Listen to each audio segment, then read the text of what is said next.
Well, guys, why don't we get you guys want to kick this off? I think that we have people trickling in, and it will be great to just add them as we go. Welcome to the LA Sound Mixers July Zoom meeting. I'm Adam Young with my co-host here, Lamps. We've got Blas Kisic, we've got Jana, who's helping us, and many familiar faces. Chris Howland is partying in Mexico City, drinking tequila. He sent us pictures from the bar. It's only 9 a.m. I don't know why, but no, I'm joking. He had to fly in overnight, and so we're gonna co-host this and take care of it for him. So well, I see Chris Jacobson's here. So hi, Chris. Oh, cool. Welcome. Hey. Yeah. Hey, Chris. Nice to see you, Gary. Nice to see you. And everyone. This is great. This is great to meet new people here too. So what we want to talk about today is a very cool subject with Blas Kisic, who is going to help us learn about how to grow and create a freelance business. And he has a presentation for us, which is really cool. But before we do that, how's everybody doing? I'm wondering if anybody's working. That's my question. Who's working? Identify yourselves and give us your number in the chat. Right, yeah, absolutely. Raise your hand, right? I had a one day nothing thing yesterday. That was a lot of fun. A lot of passion projects. A lot of like, hey, I know you normally wouldn't accept this thing, but I was thinking about doing this. What I found, at least on my end, it's been slower for sure. I'm like a commercial guy, and there's been just a little bit of that. And my saving grace, at least for me, has been some corporate work where they don't really care about the writer's strike. They don't even know about it. But beyond that, man. And they pay. And they pay. You gotta love the single fader, you know. I mean, I don't know. Did you guys find yourself on corporate work? I often find myself putting a mic on the person. I know this is a philosophical debate. I often find myself lobbing the talent just because they expect to see it, but I'm like never going to touch that fader because there's a boom right here. And I'm like, I will never, ever use that lav. But corporate to me is, well, hey man, if you can get it, take it, because there's nothing wrong with an easy paycheck. Yeah, I actually did 2 days, Thursday and yesterday, and the paycheck is great. The days are not particularly long, and everybody is thrilled with the level of sound they're getting. They're like, "Oh my God!" And probably not anything unusual or amazing if you are used to higher standards, but they're happy. I'm happy. The check clears. That's a very good point. There's a lot of like, oh, you have one of those things, you know, like, oh, one of those things. What are those things? And you're like, yeah, hey, be careful with that. That's $1,500. I was on. Oh, go ahead. I'm sorry. Question: are most people here? What's the mix of post and production, or is it everything? It looks like it's mostly production. Mostly production. I think Chris and I are both re-recording mixers in post-production. Yeah, I do post as well.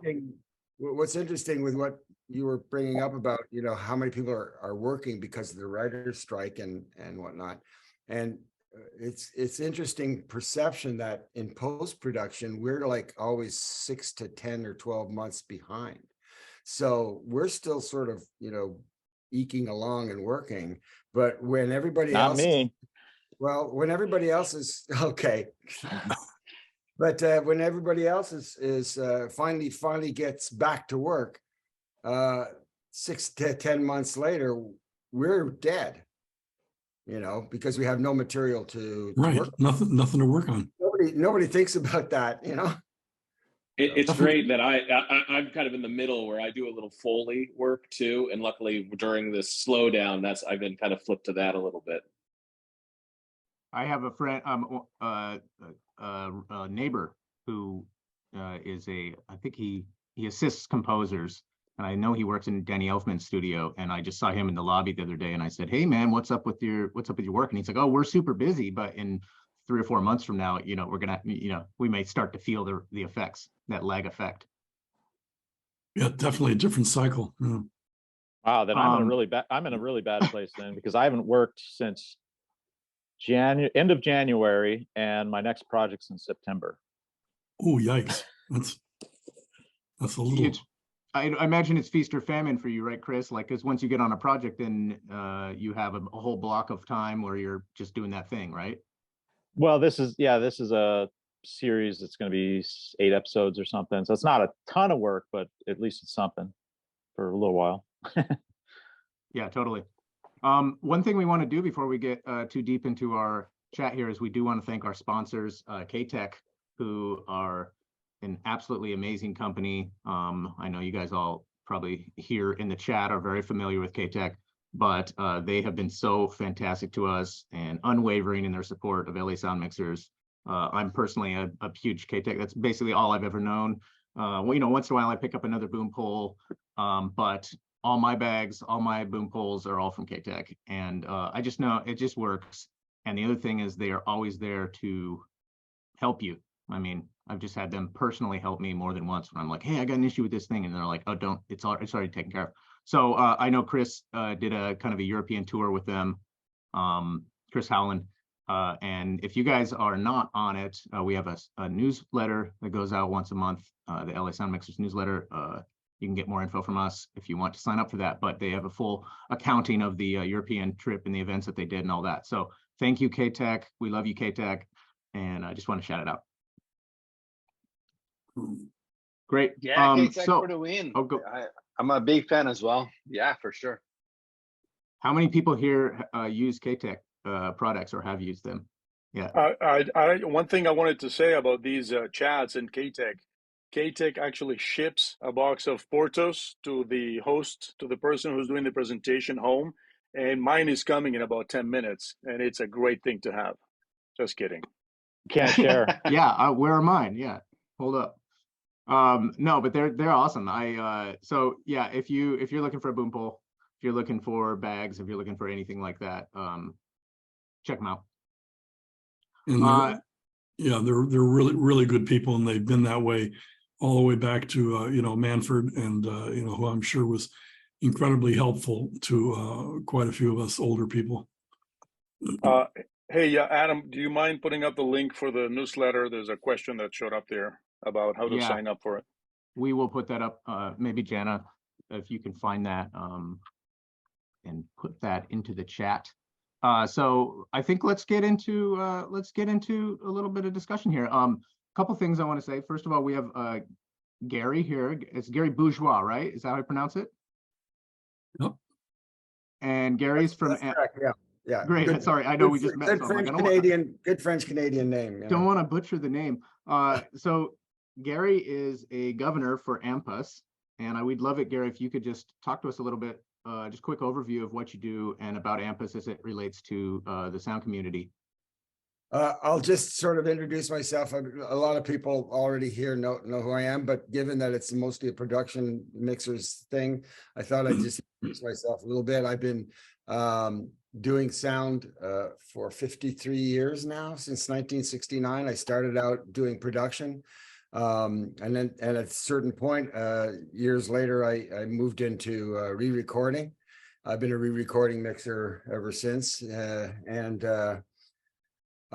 also, so did you start when you were 2 years old, Gary? Yeah, that's it. Yeah. Thank you. God bless you. Yeah. Actually, I started with Janis Joplin and then moved over to Bob Dylan. So, the music was a major part. Even though I was doing production, I was recording a lot of music and stuff.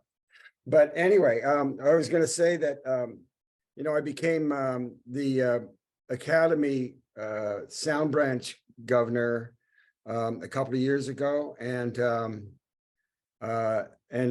as of today, I'm going to be the gavel holder, the chairperson for the Sound Branch. I really felt that it was important to join in on a group like this to just get some more insights as to one of the groups that make up the sound branch, and that is, the production mixers.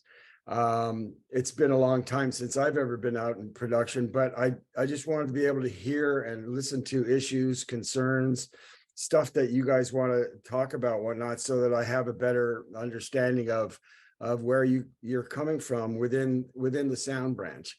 We also have all the sound editors. We have the sound directors and engineers and re-recording mixers. And I feel that I will represent the sound branch membership in general if I'm a little more cognizant of what your issues are and how you view things and tackle things. So that's why I'm here. I'm going to be a fly on the wall, but I have a tendency to just blurt shit out all the time.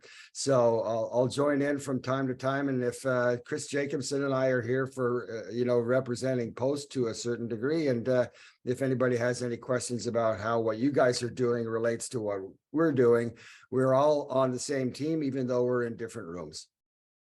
Thanks. That's fantastic.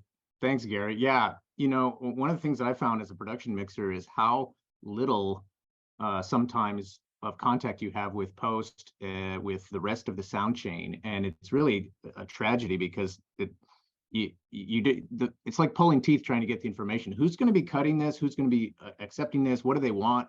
What can I deliver for them? Because when we're on set, we want to give as much material as possible so that the project is a success. And oftentimes production doesn't know anything about that. And actually goes, your concerns are valid insofar as it goes both ways. I mean, I've fortunately had some experience, so I'm always empathetic with the plight of the production mixer. But a vast majority of post-production mixers have no idea what you're up against, what you do, or anything, and vice versa. And I've only in my whole career had, I think, about maybe 4 or 5 production mixers actually come to the mix stage when I'm dialogue pre-dubbing to find out how their material is translating, how it, what we're looking for in the material and that sort of stuff. And strangely enough, all 4 or 5 of them are considered the best of the best. And I thought, well, that's why, because they bothered to find out how it all interrelates. And I think that from time to time, re-recording mixers should be able to be invited out on a set and go and see what horrific conditions are going on. And I also think that re-recording mixers should be welcoming and having a couple of days sitting beside the production mixer while you're going through the stuff, so that they can find out, so you guys can find out how much background we can take out, how much noise we can take out, blah, blah, blah, what's important to us, what's not important to us. So I think it goes both ways. I look forward to the day where there's far more interaction and we can all work on the same plate. That's a great point. I was working on a B unit on a TV series recently. We were shooting in SoFi Stadium, and while we were prepping for the day down there, the post sound team came in, and they were actually there to see everything we were getting, to relay to the A unit mixer what they needed, and they were there also to gather ambiances. They had a little stereo rig, and I just was like, wow! I shook the hand of the actual team that's going to take the material and use it. This is incredible, and it doesn't happen often, especially when you're doing short form. It happens not at all, and you don't even know if there's a post team most of the time. When I'm production mixing, commercials. Unfortunately, the post team quite often during the shoot haven't been chosen and haven't been hired. Right. And that's obviously a major hurdle. But certainly when there is post-production going on, it would be great to invite the production mixer in so that the education increases. Incredible. Jeff, you had your hand raised. What can you share with us? Yeah, I just want to say that in my career, I was so lucky that the first big movie that I did, there really wasn't any division between people that were doing post work and people that were doing production work, and we knew the whole post team on Bound for Glory. I knew the music people involved. I knew I'd spent time with Buzz Knudsen and Tadeo, and while we were shooting, Frank Warner came out, legendary sound editor, and taught me about how to record a whole sequence of period cars and what was needed. So it was never, and then I got to sit in on a lot of the pre-dubs and everything. And I really learned right there in person. I would never say, well, they can fix that in the mix without really understanding what can be done. But on most like episodic TV shows and things like that, scheduling and all that sort of stuff, it's never encouraged and almost impossible, I think, for a lot of the younger production sound people to spend any time in post, because your post schedules are horrendous as it is. Anyway, you're lucky to even get anything done. You've only got a week to, or 3 days to do whatever. So of course you can't leave the editing room or the dub stage to come out to the set and see what the hell is going on here. You just have to listen to what happens.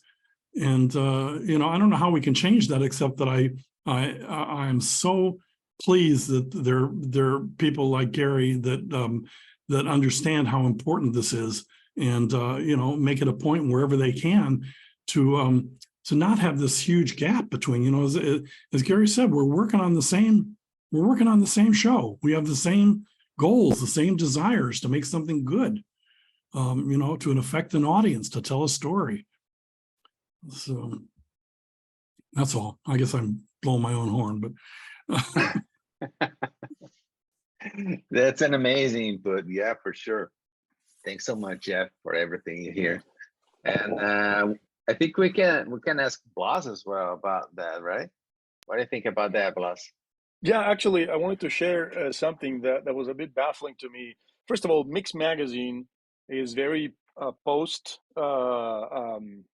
heavy oriented, and I always thought that it'd be nice if they included more of that, so that the people who are mostly dedicated to post-production would kind of know a little bit more. And I participate in the Parade of Cards, which has been done, I think, almost every year. I think Jeff started that, but I'm not sure. And so recently it was done at Sony Studios at one of the sound stages. And I attended, I brought in my card a couple of times. And then I have a friend who's works at Warner Brothers. He does the international dubs for huge movies, all the bigger Warner Brothers movies.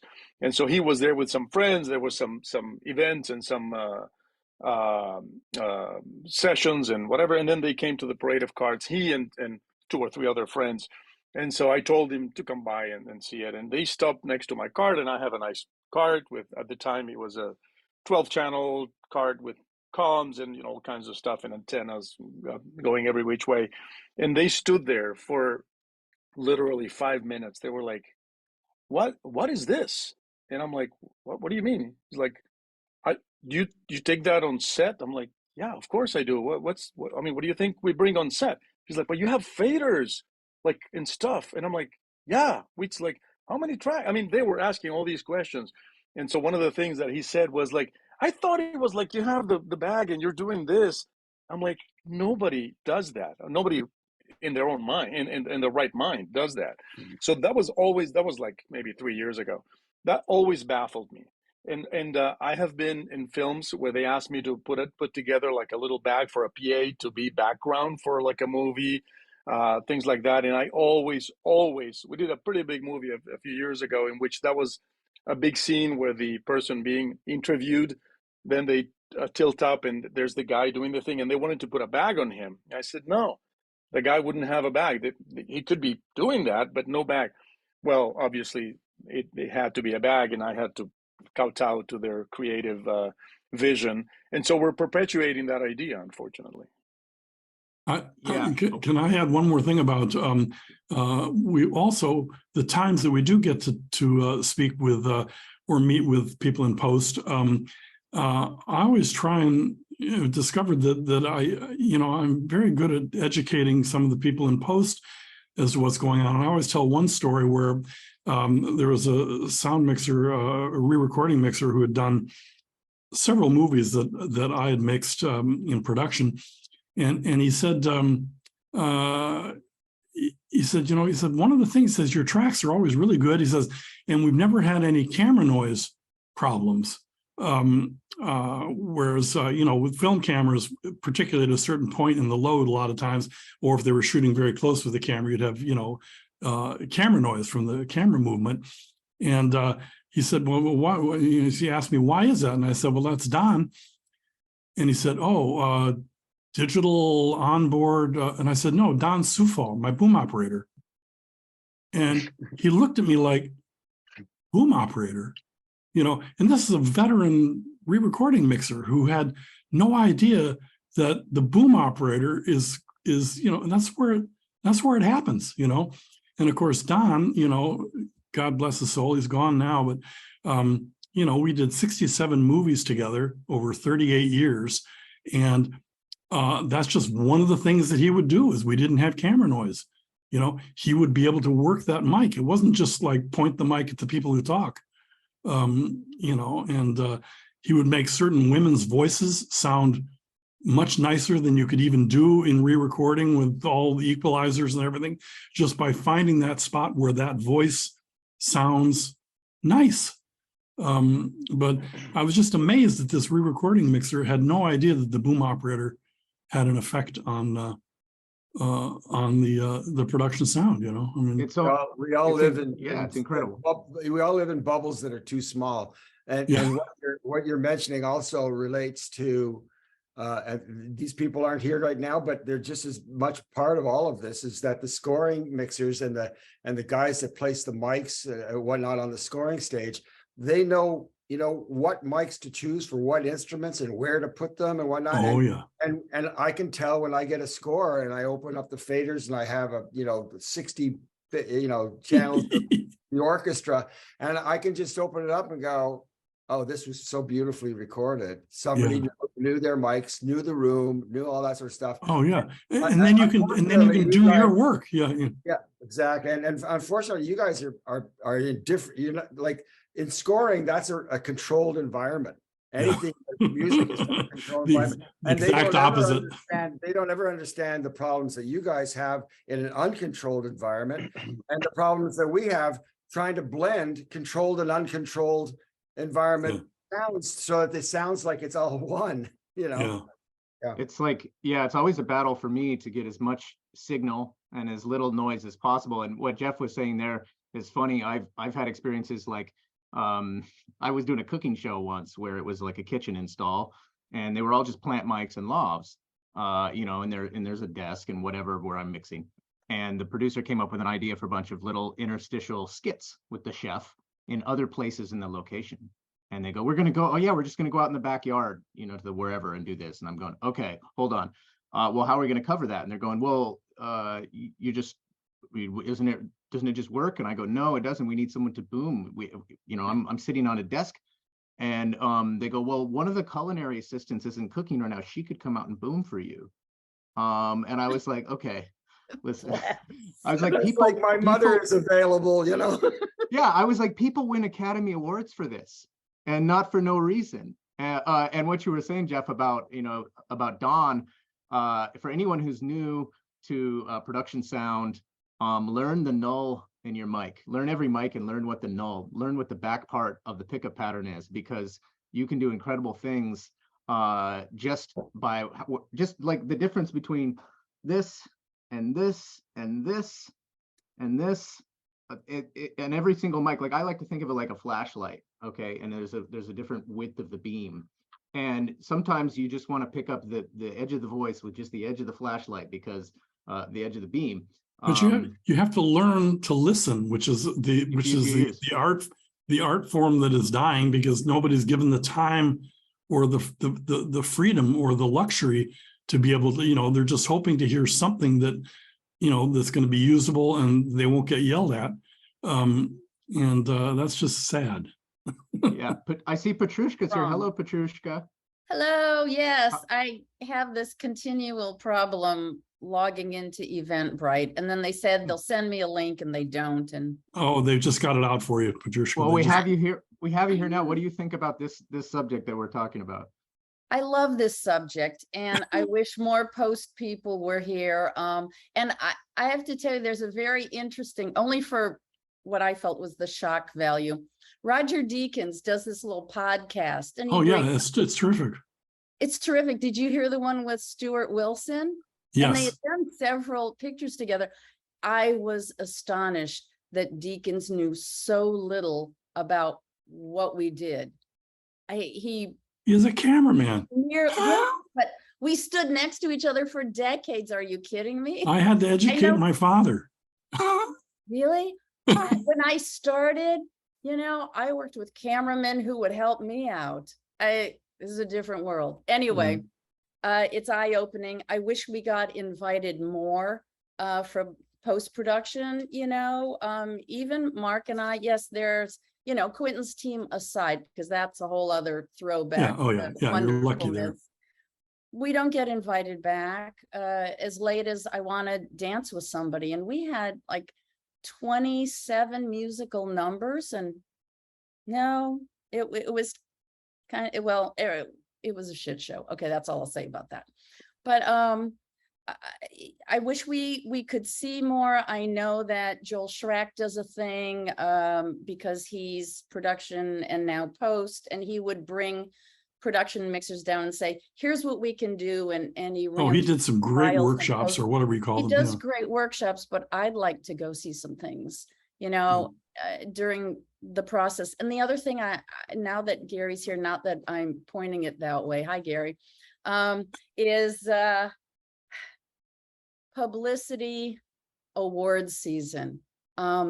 Every year, production companies, producers, directors send publicists to the post people for interviews for how did you do this? I've seen interviews where the post people weren't on the set and didn't do the work, but they use first person talk. I did this and I did that. And I said, wait, and I'm thinking, isn't there a production mixer? Yes, there was. He's in England. I looked him up. I talked to him. He said, you know, he didn't know anything about it. He wasn't invited. I wrote, you know, privately to the post people. And I said, you know, you're making it sound like, and didn't you, you know, invite the production people? Yes, I gave the article, the writer of the article, you know, their names and said, contact them. I called the journalist. No, didn't know anything about it. We get a list of names from production. You know, Patrushkha, that we're working very diligently on this, you know, particularly. Yeah. Oh yeah. Who you are. Well, someone quite close to you, whose name is Mark. Separate. No. Okay. Let me just say, because I know he's not on here. Black hole of information. If you think telling him means I know, no. You're the only one. You're the only one who withholds information. May I just add information goes in, it never comes out. You don't understand. Okay. By the way, Patrushkha, I have to tell you, I recently had to explain to somebody what I do and what a production sound mixer is. And it took me 5 to 10 minutes for them to understand that it wasn't music and that it wasn't re-recording mixer, which they didn't know what a re-recording mixer is. Right. Sure. And I had to like explain. I'm like, oh, and they go, oh, like you're there like with the actors? I'm like, yeah, I've been trying to tell you for the last 10 minutes. It's wow. This goes hand in hand with something that I wanted to mention, where first of all, the general public shouldn't know that we exist on a certain level, but within our own industry, nobody seems to know what anybody else does. Right. But part of the blame goes with the Variety, Hollywood Reporter, the media publications, all view production mixers as technicians, and they sort of write them off. They don't even know that re-recording mixers exist. And all they know is that sound supervisors and sound designers are creative, and so they will talk to them. It airs to the point where Directors quite often, picture editors very much, view sound as a technical thing. I've had directors kept insisting on a bigger name sound designer. We need a bigger name sound designer. Oh God. And when it came to the mix, I was mixing, I'm re-recording, I'm mixing away, I'm spinning things around the room, I'm doing all this stuff. And they all of a sudden said, wait a minute, you're the sound designer. They didn't even know that re-recording mixers existed, what we did. And I realized there's too many people within our own industry that are not cognizant or aware of what we do. And the publications don't help by continuously slapping the technical word on everything. I mean, if the production mixers were all technical, there would be no relationship that they had with the actors and actresses and with the cinematographers and whatnot. Those relationships dictate how good a job you can do. It's so much not the technical. I mean, if I didn't have all my engineers and my mix techs and the editors all around me, I wouldn't know where to plug in the start button. You know, what we do is essentially the same as F1 cars. It's like the driver has to know how the car works, but he certainly can't fix it. He's a driver, you know, he knows how to. It's like it's the same for all of us. Unfortunately, that's not what's put out there by any of the publications because they simply don't know either. It's Gary, educate people better. Gary, I'm sure you heard the story before from me that when and I was happy to hear that Blas had some contact with Mix Magazine, that when they were getting ready to do an interview with Andy Nelson and Anna Belmer on The Last Samurai, and the interview was all set up and everything, and they got to the location, and Andy Nelson says, "Where's Jeff Wexler?" And they said, "Who's Jeff Wexler?" They said, "Well, he was the production sound mixer on Last Samurai." And Anna filled in. She said, "Yeah, you did a fabulous job," and all. And I said, "You know, he should be here for this interview." And the person who was doing the interview was just going like, "What? You know, I've done hundreds of these things. I mean, you know, he was the what on the job?" Just indicative. That's just indicative of the problem. And they put the interview off, and they ended up doing the interview when I was there. You know, so, and one last thing. Go ahead, Jeff. Sorry. Go ahead. Oh, I'm going to blow my own horn here for just one moment again, because I have a tendency to do that. We really have to understand that we're artists and our contribution. And whenever we have an ally in post or anywhere else or in a publication, we really have to make the most of it. And I got a text from Cameron Crowe on the dub stage from quoting directly Chris Jenkins. And I just want to read this. "Jeff Wexler did the most beautiful job with these tracks. Please tell him he is a miracle worker and your best friend and partner in delivering the world and personality of these characters. He is a genius. These tracks are gorgeous." Okay. I mean, did that just like slayed me? I mean, because he didn't say, you know, the sound was good and we didn't have to ADR anything. He's saying, you know, it was a contribution to the movie itself and to the character, you know, and what we're trying to do. I mean, it's just, you know, Chris didn't have to say that, you know, I mean. That's got to feel amazing. Oh, yeah. I wanted to ask, before we pivot into Blas's presentation, which I'm very curious about, I wanted to ask for the re-recording mixers or the post-production people here, because I think we're, LA Sound Mixers, it'd be fair to say we're primarily a production sound community, but we do always want to bridge the gap. And I was just curious, what would be a couple of the top things that you guys are always wanting more of from your production sound team? What would be a couple of the things that you're always wishing, oh, I wish we could have talked to them about that, or I wish they would have delivered this or that? Could Gary or Chris, maybe you guys could share something about that? Take it away, Chris, and I'll follow. I'll follow you up. Wild tracks, especially for specific effects elements that are happening on screen. You know, maybe get some wild tracks of that, or the background of the area that you're in, if in stereo, if possible. That's one thing. I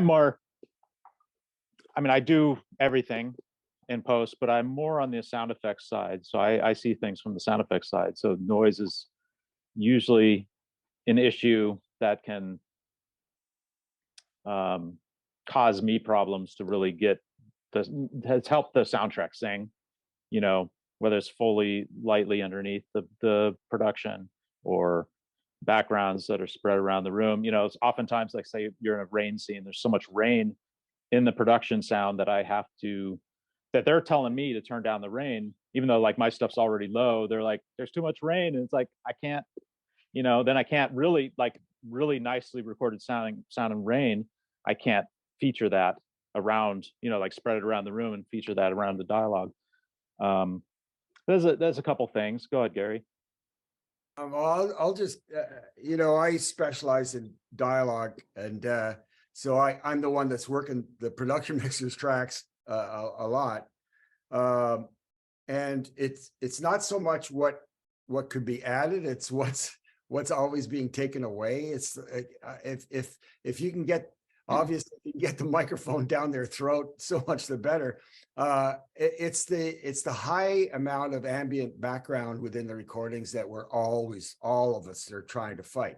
Now, for what it's worth, we have new plugins that have become so sophisticated and so good that we diminish the backgrounds quite a bit with maintaining the timbre of the voices.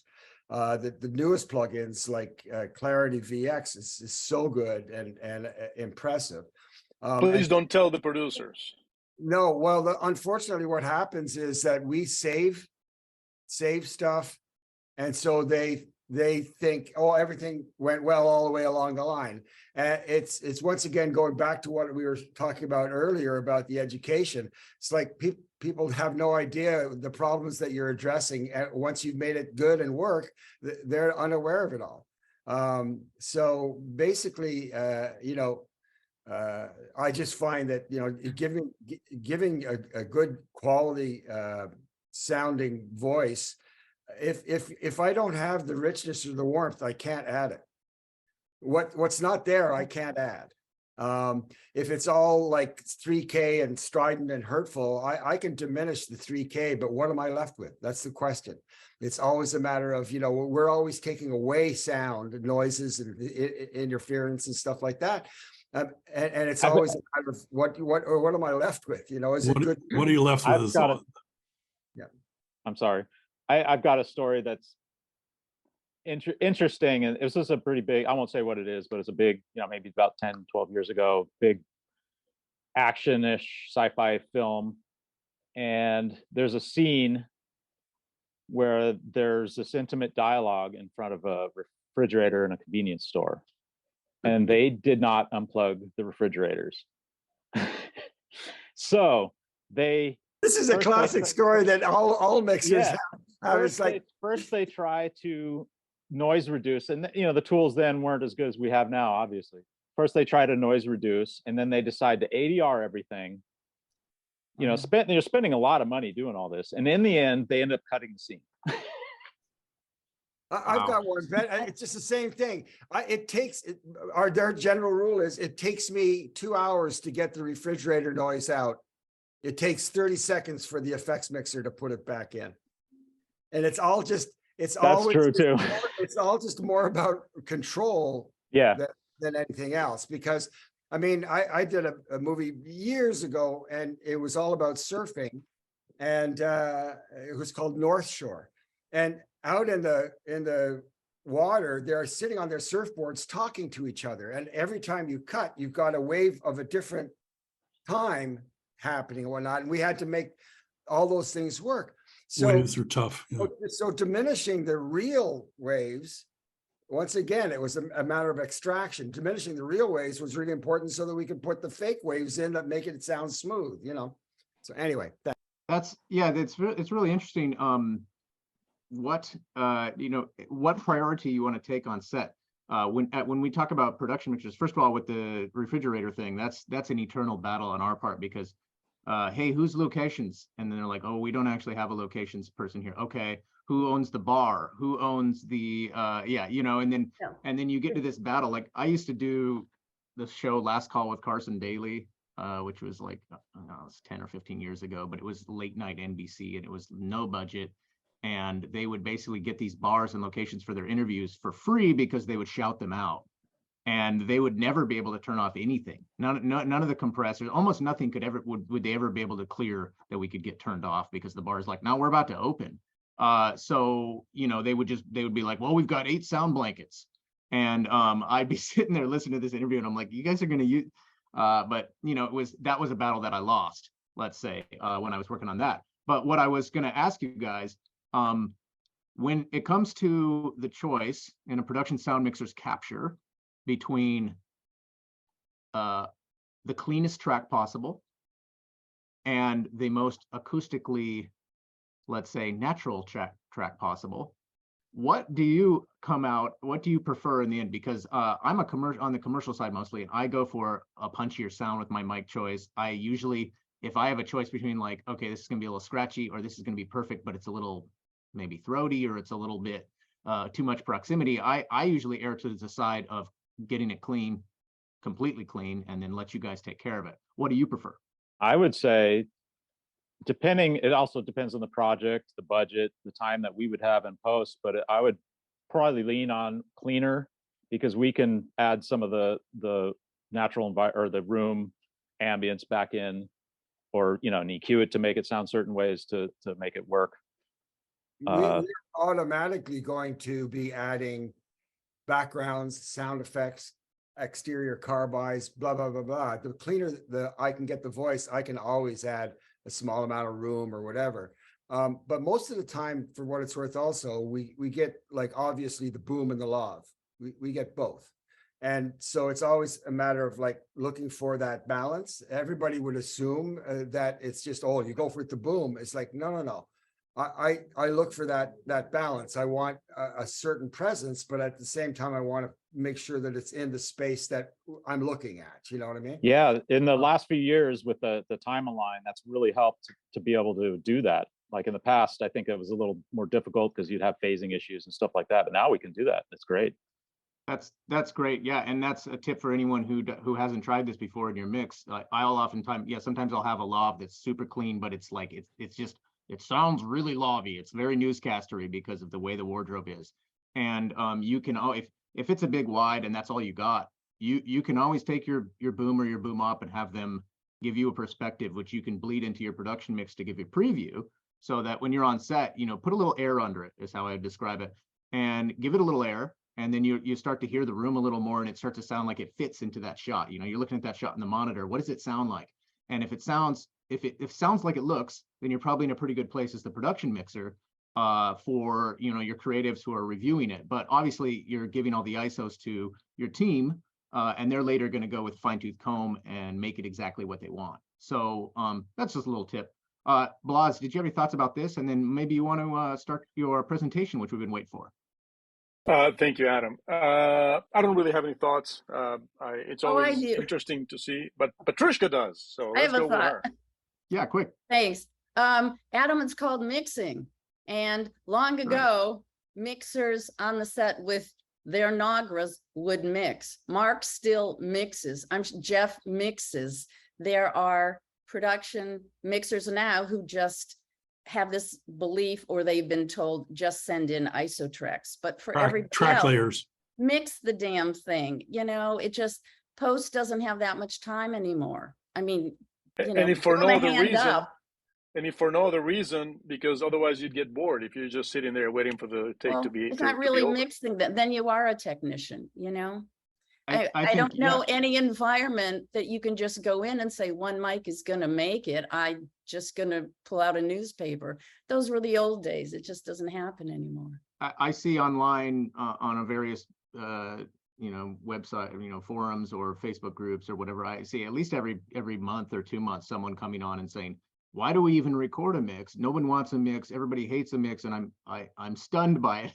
And I guess it's just it's a school of thought that comes from reality, I think, and it comes from just like put all the mics on, make sure they have a channel. Yeah, but you know, for me, my answer to that is you have to record a mix, and you have to make a mix, because then you at least know that the program is there as it's happening. That's for me to be able to say to the director or to the producer or anyone that we have it, is to say, no, I heard it, it came through, it was good. And if you're not mixing it, then how do you know that?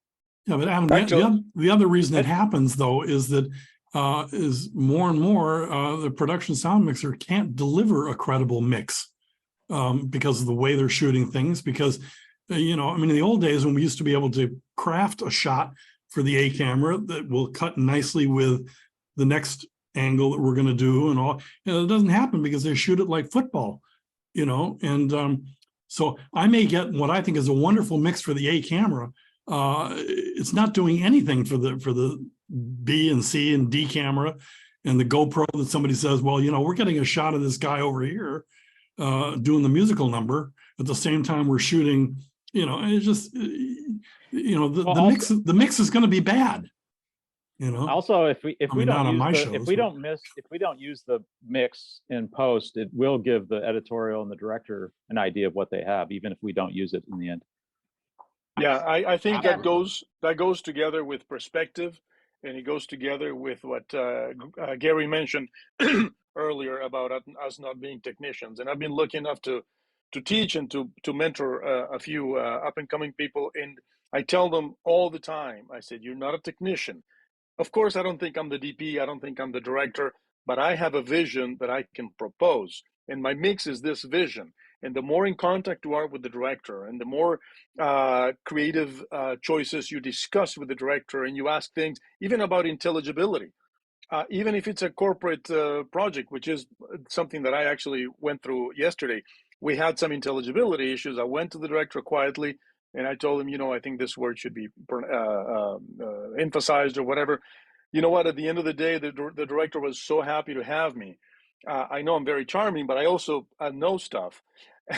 So it's very important. I think whoever mentors other people, and if you guys teach dealing with students, people starting out, it's very, very important. Perspective. And it's true what Jeff said. Sometimes the perspective you offer is not the right one, but you're proposing something in a creative manner, and that will set you apart from, you know, just a person who's just pushing buttons.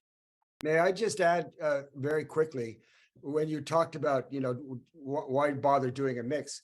I'll tell you one very important thing is that the picture editor quite often is cutting the picture using the mix. This is something that the director and the picture editor are living with for months and months and months. And then you get to the temp dub, you know, the first time the mixer's actually using the tracks and whatnot, and they've been given all the splits and whatnot, but you better take a listen the night before you start to what you're given to by the picture editor on their AAFs. And that is your mixed track. And that's what they're used to hearing. Now it's incumbent upon you to make it better, but you can't stray from what they've been hearing for the last 6 months in the cutting room. And so there is a certain respect and honor given to the mix that you've provided in that way, because it becomes a reference point to the filmmaker. And if it's good, it's good for everybody. You know, they've gotten used to something which is good, and then your job in the rest of the post chain is to just make it better and be able to add all the other elements that go into the soundtrack.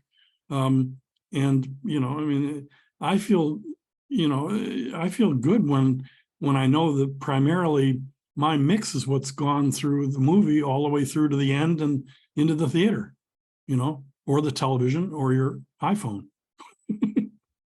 Yeah, I see people state sometimes, they say, well, no one ever uses a mix anyway. And then I speak for myself and for other people, and I go, I've been told by many people that the mix went straight through, you know, depending on the amount of time they have, and especially the short form content. Sometimes your mix is the thing. That's it.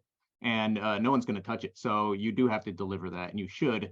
And like Blas said, even just that you're not bored on set, so you actually feel like you're participating in that. Otherwise, you know, I don't know what you're listening to. You're listening to a bunch of summed ISOs. You're listening to 6 summed ISO tracks, and that's what you're putting into the context and stuff. And they don't have to know that particular mix, let's say on something that I've done, to get that one shot required 6 different microphones, 3 different techniques, a bunch of crossfades, a bunch of this and that, and 2 booms and whatever. But when they hear it, it works with the picture and they're happy. you know, and, you know, and that is the mix. I had to make all that work. And in the old days when we had to make all that work to one track, we didn't have the ISOs to fall back on, you know, Jesus. Yeah, you had to deliver literally, that's it. And so it better be there. But nowadays, you know, you've got the security of all the ISO tracks that can always be, you can always go back to them, but everyone should be continuing this discipline, and it is valuable and useful. So make sure you're mixing. That's the PSA. Blas, why don't we talk about being a businessman or being a businesswoman or anyone that you want to be in this, because it is a business, and a lot of people are missing that part of it sometimes when they're thinking about other aspects of getting work. But you need to be able to run a business, and how do you stay organized and things like that. Thank you, Adam. I kind of put this together. I call it financial literacy. It has more to do with how we manage, excuse me, our costs and our income and all that stuff. So I have a presentation. I have a few bullet points. I'm going to try to go through it as quickly as I can. I'd love it if you guys have comments and questions. I think we have about an hour, so I'll be as brief and as quick as I can. So the first thing, can everybody raise their hand? Is that something they can do on screen, Adam? I just do that. Yes. Okay. No, I mean, is there like, okay, that's fine. I couldn't find it. All right. No. You mean no to problem. click, like, yeah, if you have a question, there's a thing you can do to raise your hand. Can anybody share where you have to click to do that? I didn't see it on mine. Reactions. Yeah. Reactions. Okay. Okay, great. Anyway, if you have a question during the thing or comments or suggestions, I'm happy with that. But then we'll have a Q&A at the end. So the first thing I'd like to tell you is that I'm not a financial advisor or anything like that. We're going to talk about equipment purchases, leases, banking, things like that. But it's all based on my experience and you know, common sense, things I've read. So don't take it as financial advice. I am here, and I proposed this to Chris, and he thought it was a good idea because I think there's a lack of confidence and experience among many of us in terms of how to deal with money. And so this is basically a refresher, and hopefully with some tips that you guys can use. Some of us are experienced and they don't need this information, and some of us are you know, newcomers. I think this is most useful for people who are not working full time on big projects one after another, maybe less experienced. But I think this discussion is useful for everybody. So we're going to talk about your budget, operating the business, buying and owning gear, your network of colleagues, and then a last point of tips and takeaways. So let's start with your budget. If you guys are still, of course, now we're all in this boat where we're not working or working very little. But if you are not, if you don't have like a big nest egg, or if you haven't been working for 20 years, you know, very, very heavily, and you have tons of savings or whatever, you want to sit down and look at the resources that you have available, and how much it costs to live your life. So we have personal expenses, and then we have business expenses, and you should really take a pen and paper and just, if you haven't, and go through this just to give you a clear idea. It's very useful to just kind of look at the numbers on a ledger or an Excel or a piece of paper. So personal expenses, rent or mortgage, your groceries, your utilities, health insurance if you have to pay for it, leisure, also very important, and then savings. All of these things are important. You have to have savings. If you don't have savings, then when the lean days come, you're just not gonna do very well. And then for and utilities, leisure, also very important. Do not underestimate your leisure. We all have to have leisure time, and then you may go through a period like right now. We're all kind of like tightening the belts down a little bit, but you still have to find a way to have light times, go to the beach. But there are always cheap ways to do fun stuff if you are in this mode where you're tightening your belt. The business expenses, we have things, I'm just listing a couple of things like training and research. Research could be your Netflix subscription. You really need to know what's going on, you know, or I recently got peacocked because there was a show that I had heard very good things about. So I decided that I have to do that. And that for me is a business expense. Gear amortization. You have to calculate your gear's amortization. You have to know what it cost you to get your gear, how much money you're making from it, and all that stuff. The gear maintenance and repair. It should have a little bank account or an envelope or whatever works for you, where you put some money away for every dollar that you make when you rent gear. You have to put a little bit of money out there about maintenance. We not recently, but a few years ago, we paid off all our cars, and then we decided to put a transfer from our main bank account to another bank account that we called health and repairs. And it's the money that we had been, putting in the car payments. We keep putting it now in that thing, and so every month, the amount grows, and it's there. And if we Monday we have a technician having to repair our dishwasher, which may end up in costing us a new dishwasher. Well, there's money there. We don't have to worry about where the money's going to come from. You should do the same thing with your gear. If you have a recorder that costs you, let's say, $5,000, and then you have some wireless and whatever it is, the total amount, what it costs to replace that, then you should have some money put away every day that you rent that gear. If you have for the basic equipment package, most of us in Los Angeles are charging $400, $450 a day. Well, you should know that every day that you work, you should take maybe $40 or $45, and that the amount changes. It depends on a bunch of things, but it's just a guideline. And you put that money away in an envelope or in a bank account or whatever, so that after 10 days that you work, now you have $450. If you worked for 100 days in a year, you could potentially replace that equipment. That's generally how it works. Some equipment amortizes better than other. I'll get into that in a second. Gear insurance. You should have gear insurance. And it's easy to say, well, I'm poor, I'm just starting out, I have very little equipment, I bought used equipment, I don't need gear insurance. When you're working, the production should insure your gear. But when you're traveling, when you're storing, or just basically when you're not working with the gear, there should be some kind of insurance that covers it in case of theft, of fire damage, flood, or whatever. So all of these things have to take part in the calculation for what is your business expense. Your vehicle insurance, gasoline and meals, fuel and meals when you're out working, all of those things should be calculated. As far as the gears amortization, how do you calculate gear amortization? You have to figure out how often you work with a certain piece of gear. You have to figure out if you have worked for 3 years, 5 years, 10 years, then you have a better idea on how many days a year you are. And you calculate that, you add up the rental that you have added in a year, and then divide the purchase cost by how much it earned in, let's say, a year or in 6 months or 5 years. And always remember to add taxes, always remember to add all the accessories that go with that piece of gear. And then you have the result of that calculation is how many years or how many months it will take you to amortize a piece of gear. Of course, some years or some months or some seasons we work more than others, but this is all a general idea for you to know when you buy new equipment. I have a 633 in my kind of go bag, my ENG bag. I've had it since 2015. It does everything I want. It has been amortized probably a few times over. I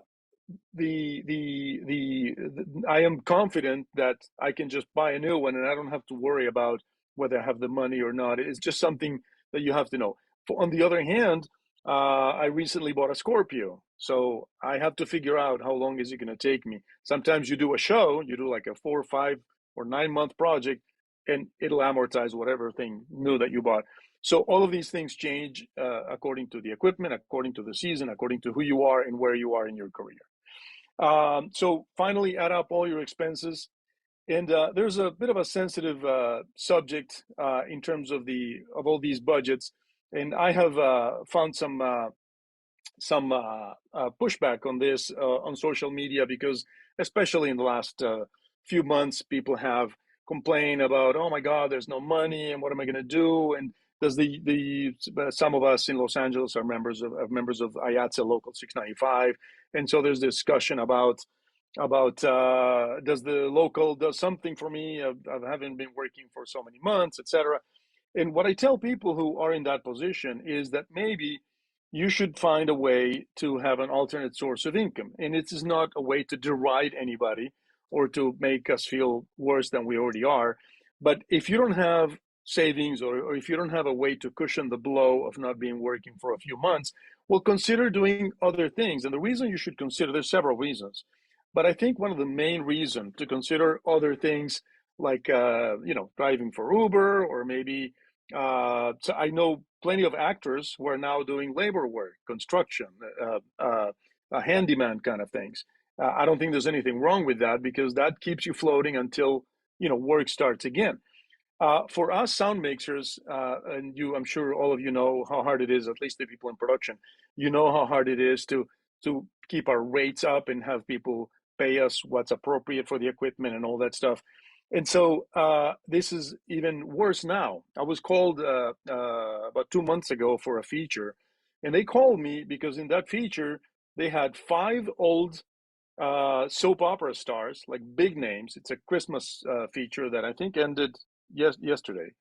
It was a 3-week shoot, and they told me, "Oh, so and so recommended you because we need very, very clean audio for the dog sound because we have the SAG strike might start, on the 30th, so we have to finish by the 30th, and we cannot absolutely have any ADR." And I, of course, told them, because I have a very high opinion of myself, I said, "You've come to the right place." And I wanted a 3-person crew. I broke down the script for them. I said, "Listen, there's half the scenes here have 5, 6, 7, and 8 people. So we need not just one boom, we need 2 people so we can do, 2 booms." Well, long story short, the rate they had and the conditions they had was just not really acceptable to me. The guy that I was talking to 2 or 3 times mentioned to me, "Nobody's working, so I'll find somebody." I said, "Absolutely, you will find somebody. And I hope they do a good job. But I don't feel comfortable with working with 2 people under these conditions. And the reason you called me, which was to get good sound, we're not going to achieve that. So I don't feel comfortable doing that." And my wife was not very happy because I turned down 3 weeks worth of work. But the truth is, we have some savings, and we are, luckily able to say no to projects like that. And I'm not bragging about the fact that I have money. It's just the reality. And if I didn't have the savings, I would have found other ways to not take shitty rates, which is the point of this little section. So you want to be able to have extra money or make extra money or do whatever you need to do so that you don't take shitty rates. That's very important, because the day you take shitty rates, that producer will keep calling you with a shitty rate for years. And I'm not even exaggerating. The other reason that you don't want to take shitty rates is because you don't want to undercut your colleagues. We all are a community. We all should be able to keep our rates up. And every time we undercut our colleagues, we are undercutting ourselves. We're bringing the average down.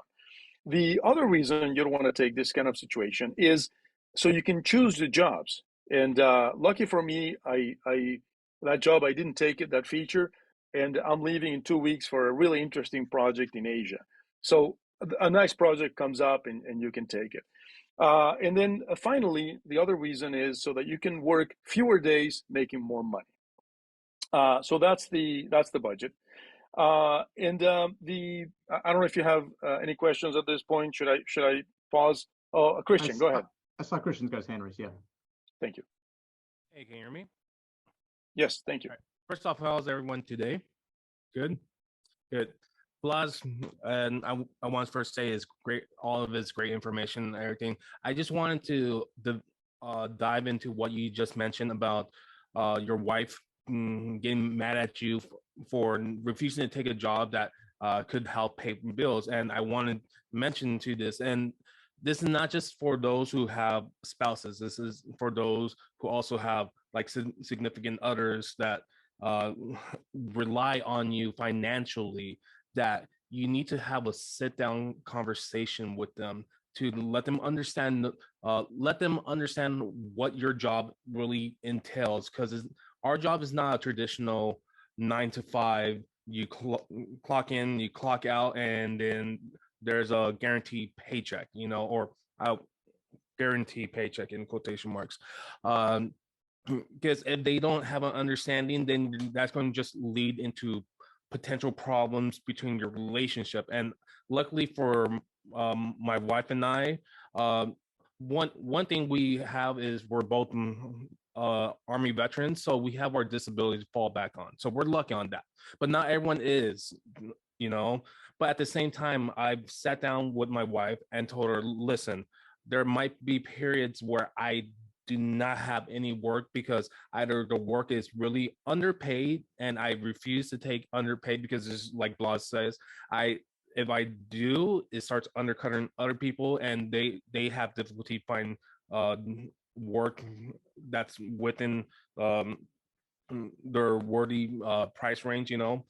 But at the same time, I don't want to be seen as like, oh, the sound mixer who's willing to take any rate, you know, because then I don't feel like I'm able to progress my career forward. So I told her I'm going to work hard to find mixing jobs, but I'm not just going to accept any position as is. So and she understands that now. It took her a while to understand that, but I will, as long as you make your partner understand like the situation and how your work goes, most of the time they are very receptive of what you had to say and like, all right, we're in this together, you know. Because if you don't have a partner who's like this with you right there, then it's hard to do this job, you know. Like for instance, like right now, I haven't had any work since last October, but at the same time, I'm working on my master's degree, you know, in entertainment business. So I'm busy. Thank you, thank you, Blas. I'm constantly busy with that. But then a lot of the jobs that I had gotten like some inquiries, a lot of jobs are like, oh, we need you for 10 to 12 days. I can't commit that right now because of my school schedule. If I miss of how fast paced this school schedule is, I just cannot commit to that. I could commit to like 1 or 2 days at max. But if that's the case, like, yeah, I have the equipment to do the job, but at the current moment, I just can't. That's why I haven't really had a job back then or since October. But at the same time, like I mentioned, we have our disability paycheck to help us get by, you know. But that is something I wanted to share with all you guys. Like, make sure you constantly talk with your partners about that. Thank you, Christian. Go ahead, Patrushkha. I had a few things I want to share. What has been successful for me, and I've read a lot of financial books, especially starting out, pay yourself first. There will always be something to spend money on. And so if you don't put it aside first, it won't be there at the end of paying all your bills. But somehow if you pay yourself first, you find a way to do everything else. So don't shortchange yourself, because that cushion, like Blas said, is what's going to save you. Because something, you know, it's for when something happens. And I can tell you, something always is going to happen. It's how life is. The other thing is, if you live a little bit below your means, you will be a happier person. Yes, if you get a big gig or a series and you've counted all your money, don't spend it yet. Just live like, okay, maybe you got, you know, a 6-week feature, you know, not an 8-month shoot. Gear is expensive, and you always have to be upgrading or changing technology. It's like, I think, having a boat. So a successful strategy for a lot of production mixers is to have your boom operator, especially if it's a relationship that's going to last for a while, have your boom operators buy some microphones. It doesn't have to be all your gear. It spreads the cost, or you kind of go in on a package that you both like. It's good for the boom operator, who usually is renting, not buying his house, or has less business expenses. And he gets a kit rental on the other end, which makes him happy when his rate isn't quite what, you want it to be. I thought you were going to say, make the boom operator pay for all the meals. That sounded more interesting. What you have to pay for meals now? I said you were going to, I thought you were saying, make the boom operator pay for all the meals. And I said, oh, I'm on with that. Yeah, a lot of boom operators are really good cooks. Air tags. If you can't afford insurance and you really should have insurance, or if you're shipping your gear and you still have insurance, put some air tags in those cases, and don't tell anybody where they are. And don't, like my friend who lost a suitcase full of gear, put on Facebook that you have put an air tag on and you're tracing it down, because that air tag was smashed within, 18 hours.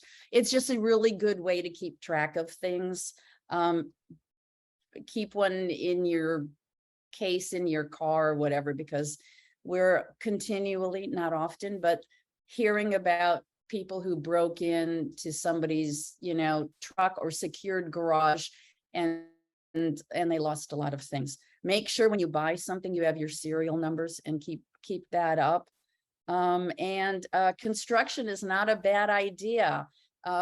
This is a cyclical occurrence, that there are good times and slim times. And depending on where you are in life, you could be a mixer who had some life event that has caused you to kind of have an aberrant personality, and you will find that you will fall out of favor while you're going through your whatever it is.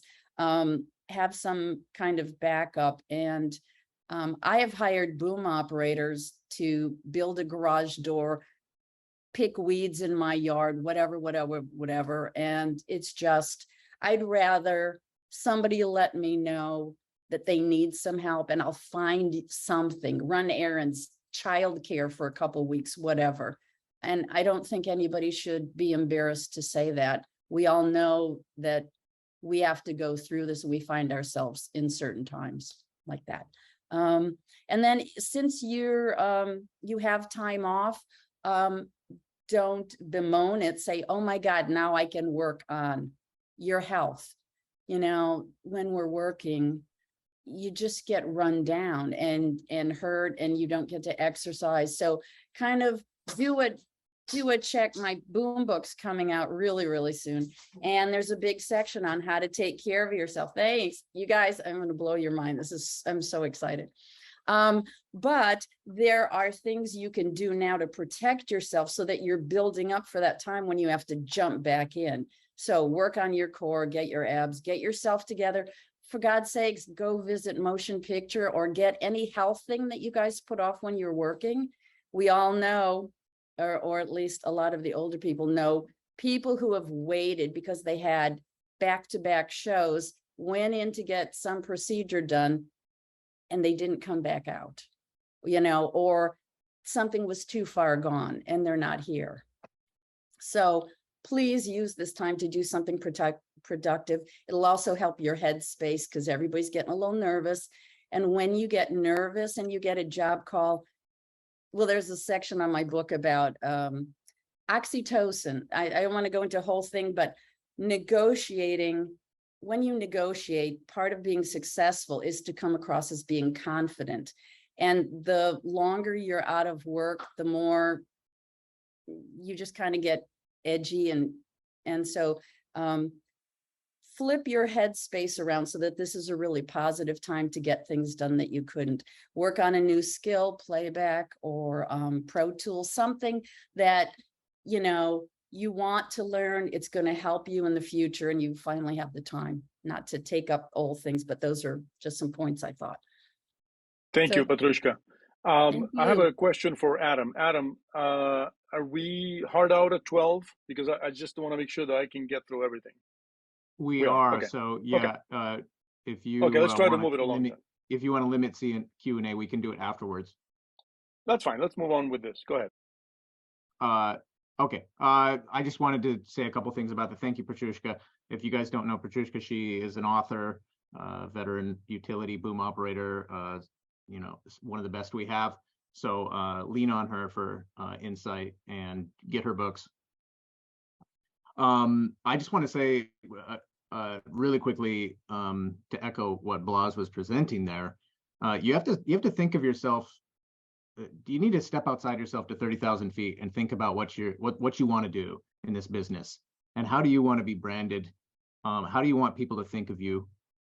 And what do you want to represent? Because all you are is really your name and your reputation, and who is going to who's going to champion you. And that is truly what will move you forward, is people championing you, because you're not getting the job off of, for the most part, off of cold calls and here's my resume and 30 other people are sending their, and at that point, what you are is a number usually in their budget. You need to seek, if you want to advance, you need to seek it to be a person who's a must hire. And you become a must hire by proving yourself to people who matter. In my career, it's always been producers, directors, line producers, and directors of photography. Cinematographers have been a big sponsor of mine, who I make a friendship with. They see my work, because guess what? They get asked who they'd like to work with. Now, it depends on your type of project, but sometimes it's the director, sometimes the producer. So pulling this back to a financial discussion, which is what Blas is presenting us with here.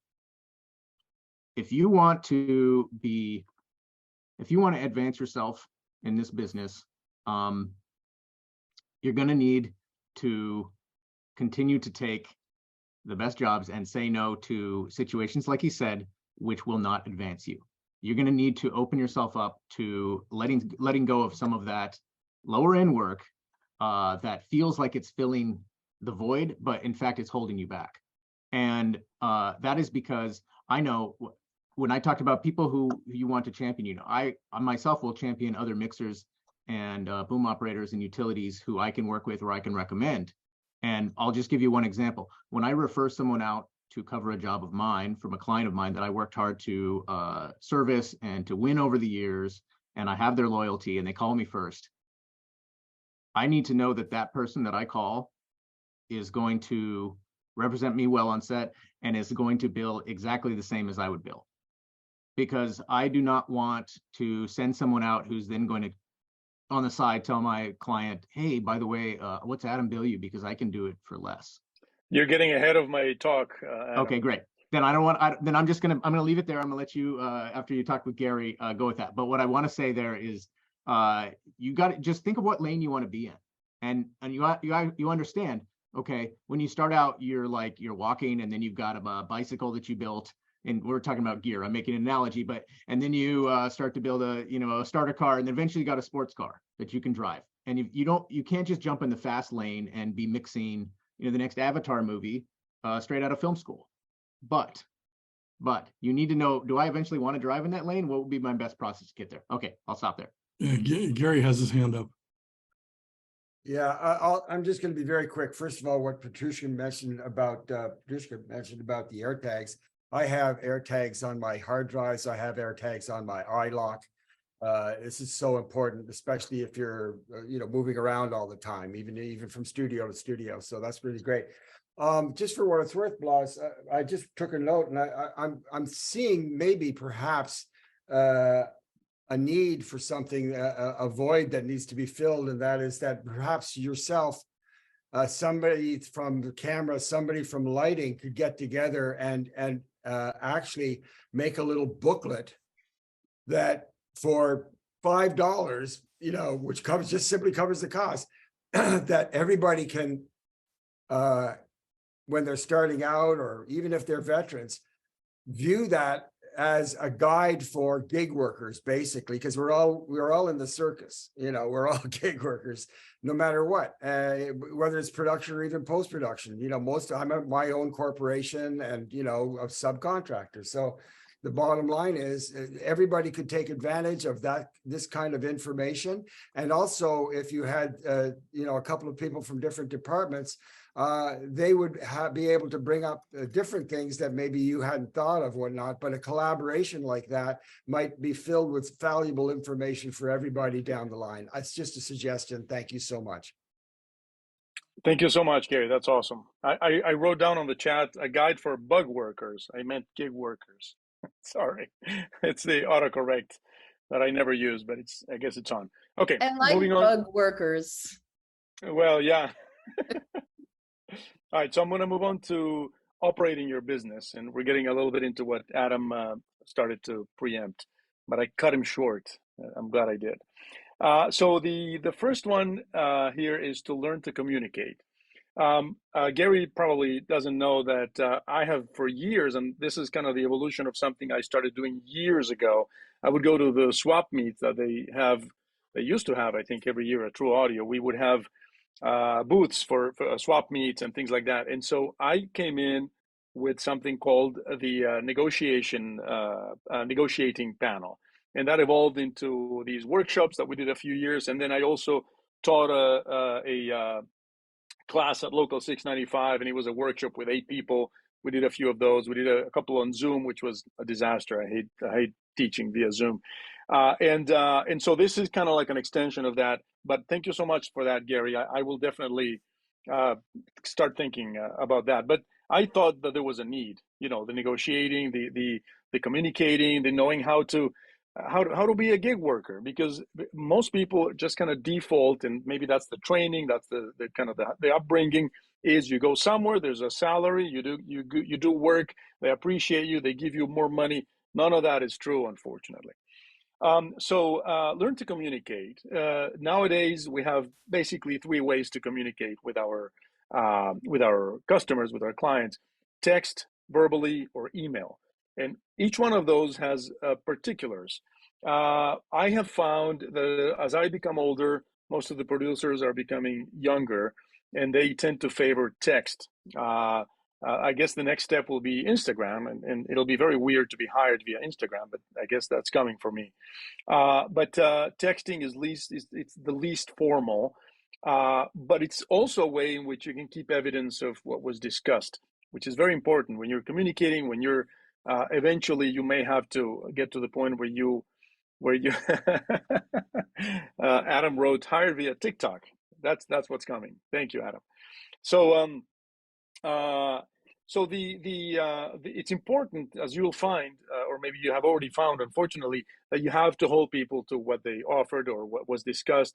So you have to find ways that you can kind of keep that evidence. So texting, I don't know if these are legally accepted evidence or not, and it doesn't matter, but it's one way in which you can kind of tell them, well, you wrote this, and this is what we should be doing, or whatever.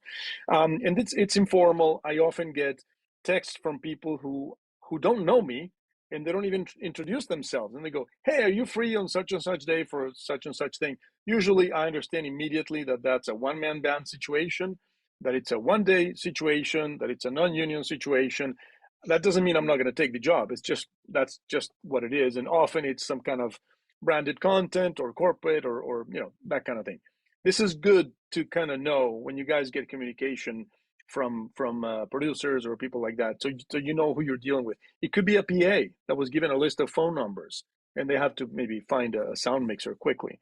But you get evidence of what was discussed on that text, so that's a good thing. It's informal. People tend to not introduce themselves. People tend to not use punctuation the way I would like, but that's life. And then there's verbal. Verbal is it's also less formal. When I am having a verbal conversation, whether it's before a text or after a text or before an email, I try to never commit to anything, because even though they cannot point to a text, they will certainly remember that I said yes to something, and I don't want to be in that position. Also, I don't like to calculate numbers if I'm on the phone with somebody. Maybe I'm driving. I don't want to be figuring out, oh, wait, that's 3 wires. It's this much. I don't want to ever be in that position. I want extra time. When I'm working, I usually show up half an hour or even 45 minutes early, not because I want to work for free. I just want the time to prep my gear, to know where I'm going to be. So for everything, it works to have extra time. You're buying time. You hear when people say he's buying time. They're buying time in the sense that they're just giving themselves enough distance to kind of make the proper decisions without being rushed. Don't ever buy anything rushed. Don't ever take a job rushed. Don't ever make any decisions rushed. And this is one of those things. So verbally, You have the discussion, you can give them a range, you can tell them, well, that typically would be between this and this.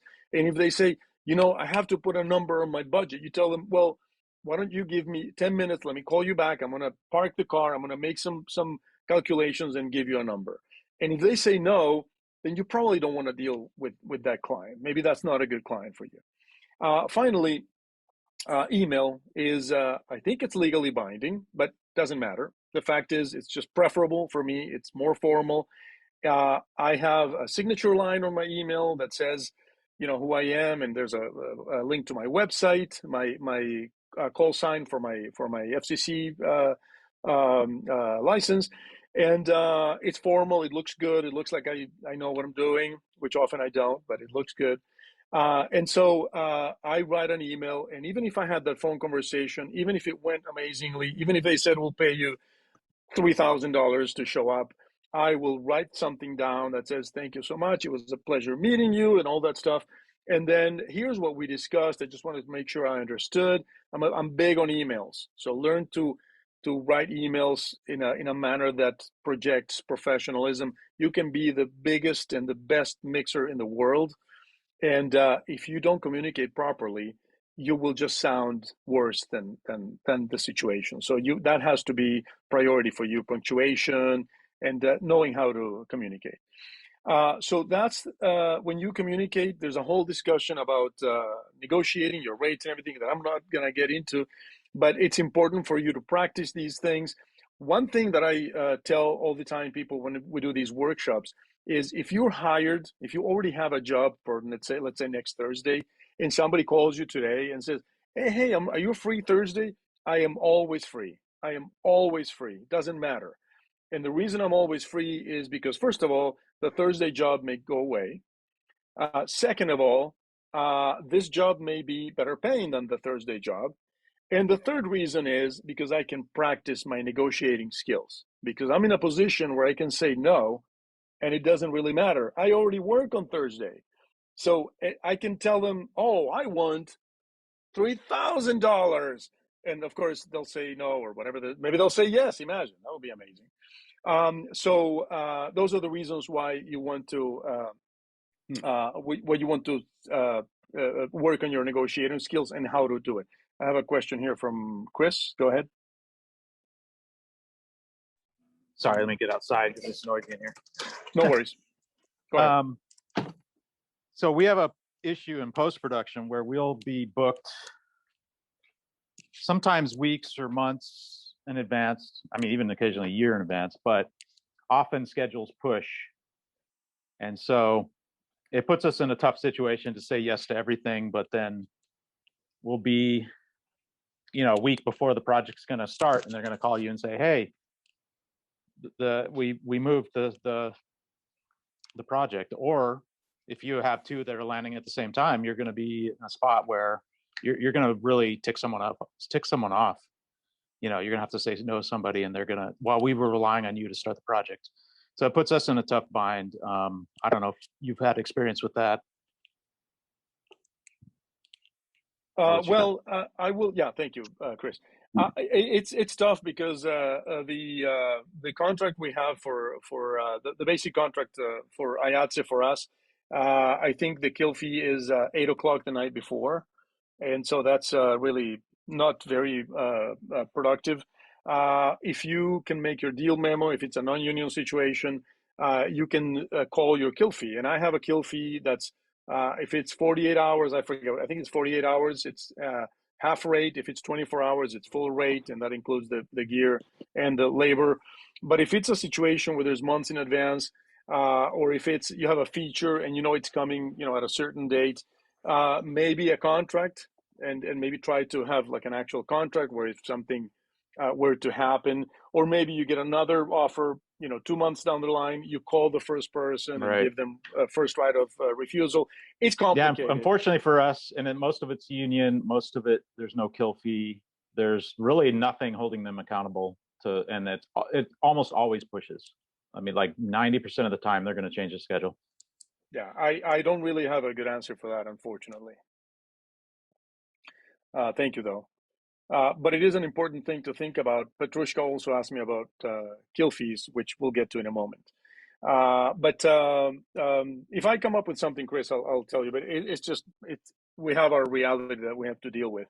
In a way, it's actually easier to have a non-union project because you get to put that in your deal memo, and that's a way to protect ourselves.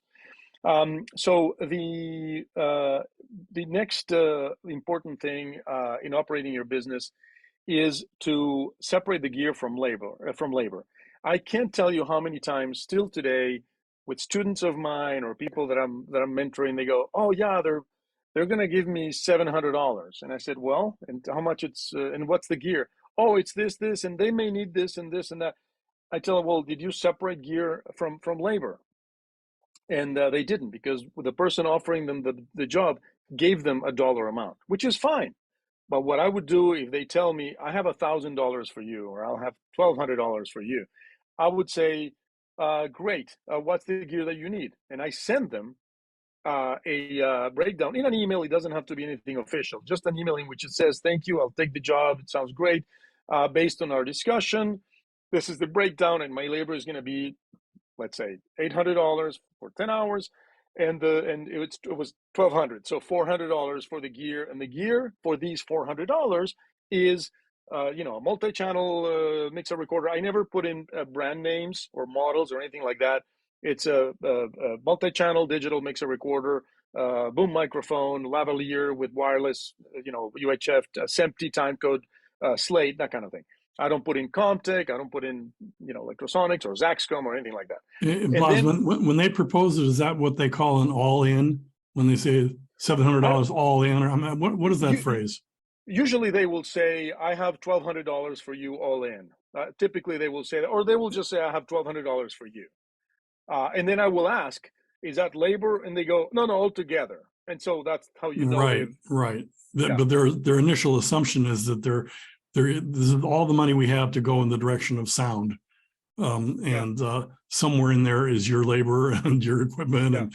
And what you're saying is that you need to delineate all of that. It's so important. Yeah. And sometimes if it's a project, if it's like the feature that I was describing earlier, that was the 3-week feature that ended yesterday. They told me I forget the number. I'm going to throw in a number. I forget what it is. He says, "Oh, we only have $20,000 for sound," which meant mixer, boom, operator, and the equipment. And it was extensive. They had a lot. I forget what the number was. And so then I broke it down and I did my own thing. And I said, "Well, this is what I can do." They ended up saying, "How about we give you more for your gear?" They ended up offering me $500 a day for gear, which for this project was okay for 3 weeks. It wasn't really amazing, but it was okay. But you can't have a third person. So the reason my wife got upset, and this is for a Christian, and she's not upset. I'm not in the doghouse or anything like that. But she was disappointed because it was 3 weeks. It was $7,500 just in gear, which it's a nice paycheck if you haven't worked since January, But that's how they describe it. So also, whenever you get a call like this, and they say, "This is what we can pay you," or whatever, I don't ever say yes or no, or let me think about it. I ask them about what it is. And you ask them about what it is. You ask them if they have a brief. You ask them if they have a script. You ask them if they have a creative or a shot list or anything. Because the more you can insert yourself in the creative team, in the filmmaking team. I think I'm a filmmaker. I see myself as a filmmaker. Yes, my job is technical. Yes, I am not the director of photography, and I'm also not the re-recording mixer, but I am contributing in many, many ways. And the boom operator is also a filmmaker. In many ways, they are also contributing to what the end result is going to be. And so the more you insert yourself in that situation, the more they start thinking of you as a person who can contribute something more than just simply a body that's going to be recording sound. And when you start asking these questions and they tell you, "Well, we're going to have a person speaking over here," and then you go, "Oh, okay, so you need a team, we need a boom operator." And right away you will know if from their reaction whether this project is for you or not, because they will say, "Oh, no, it's just one person." Then you tell them, well, based on what you're telling me, it really requires 2 people. Do you have the budget for 2 people? If they say no, obviously you make your own decisions. But based on what it is, and the example I was giving you about the Christmas movie was that I didn't feel that we would do a good job with a team of only 2 people. Where was I? Calculating a separate gift from labor. One of the reasons you want to separate your labor from your gear. Chris, did you have your hand up because you still have something to say, or should I disregard that? Chris Jacobs, thank you. Sorry about that. No worries, no worries. So the other reason when you have labor separate is that when you get on set and they go, oh, I forgot, we need 2 more context. You know, if you have an all-in number and it's kind of weird to say, well, it's going to be more. Well, because what's more? More labor, more gear? How is that more? How about we agree to 10 hours and then now we go to 12 hours? You're going to charge more. What about the gear? So it's awkward for no reason. It's no reason for it to be awkward like that. When you break it, when you separate the 2 and you do the 10 hours, but they in the morning or after lunch, they say, oh, you know, it turns out that we have an extra camera. You tell them, well, you know, that requires another sync box. And I rent it for $30 a day. And then you stop talking. That's all you say. And they will answer. They will say, oh, okay, great. Or they will say, oh, we don't have $30 or whatever they're going to say. But just say that and don't say anything else. It's like, oh, okay, well, that's going to be $30 a day. That's it. And if, you know, sometimes it works, sometimes it doesn't. But the fact is, you shouldn't give them anything for free. And so that doesn't affect your day rate.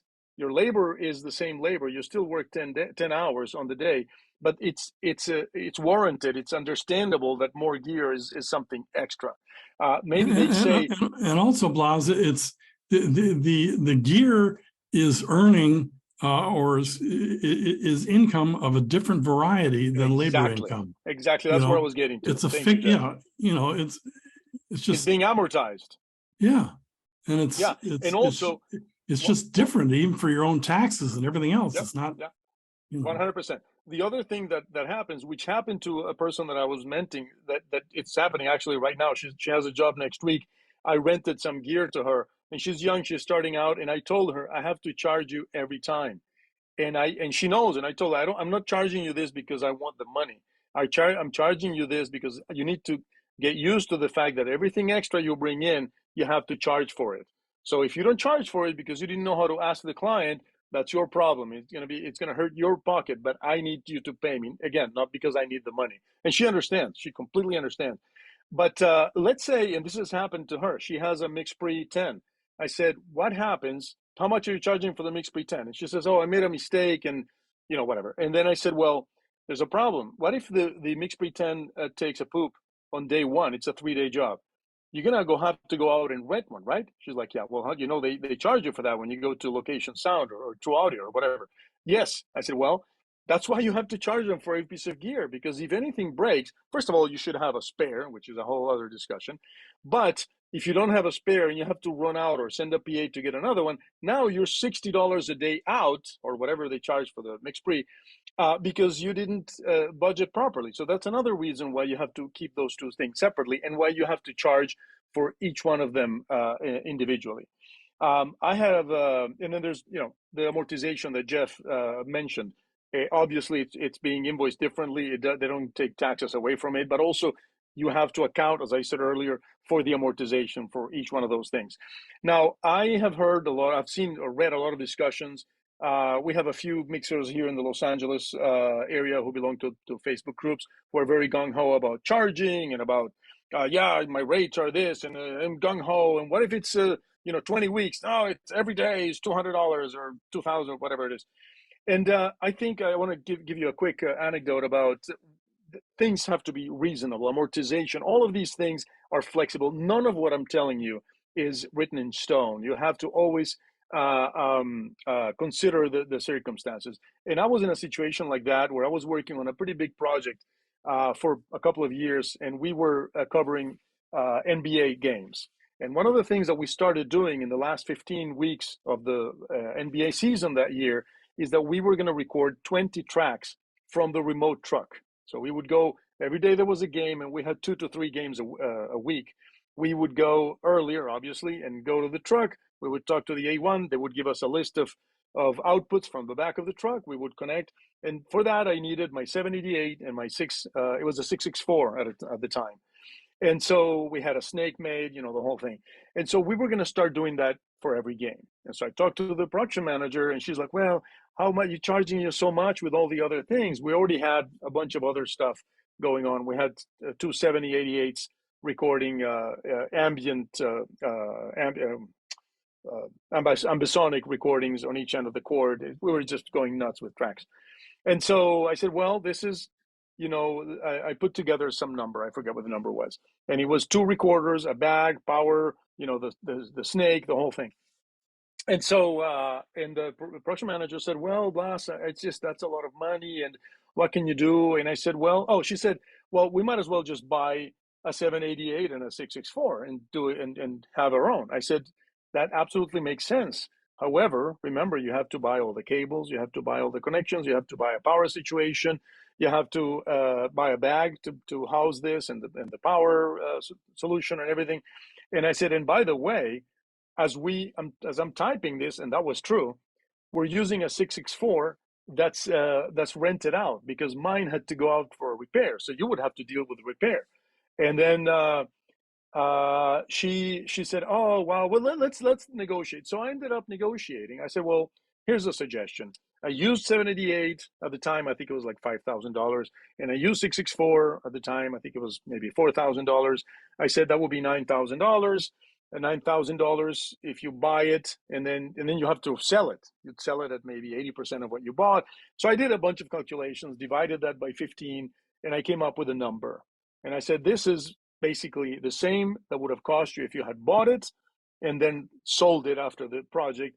And for me, I would have taken any amount of money. And the reason I would have is because I was engaged in this project for 15 weeks and I wasn't going to go anywhere. So those 2 recorders were going to be in my garage making no money. So in my head, I'm like, I'm going to negotiate. So we came up with some number. I don't remember what the number was, but it was good for her. It was good for me. The thing made money. And I'm only sharing this to illustrate the fact that things are very flexible, and sometimes they work a certain way, sometimes they don't. Keep always that in mind, but that doesn't mean you should always lower your expectations and accept anything. Now, why is it important to uphold proper rates?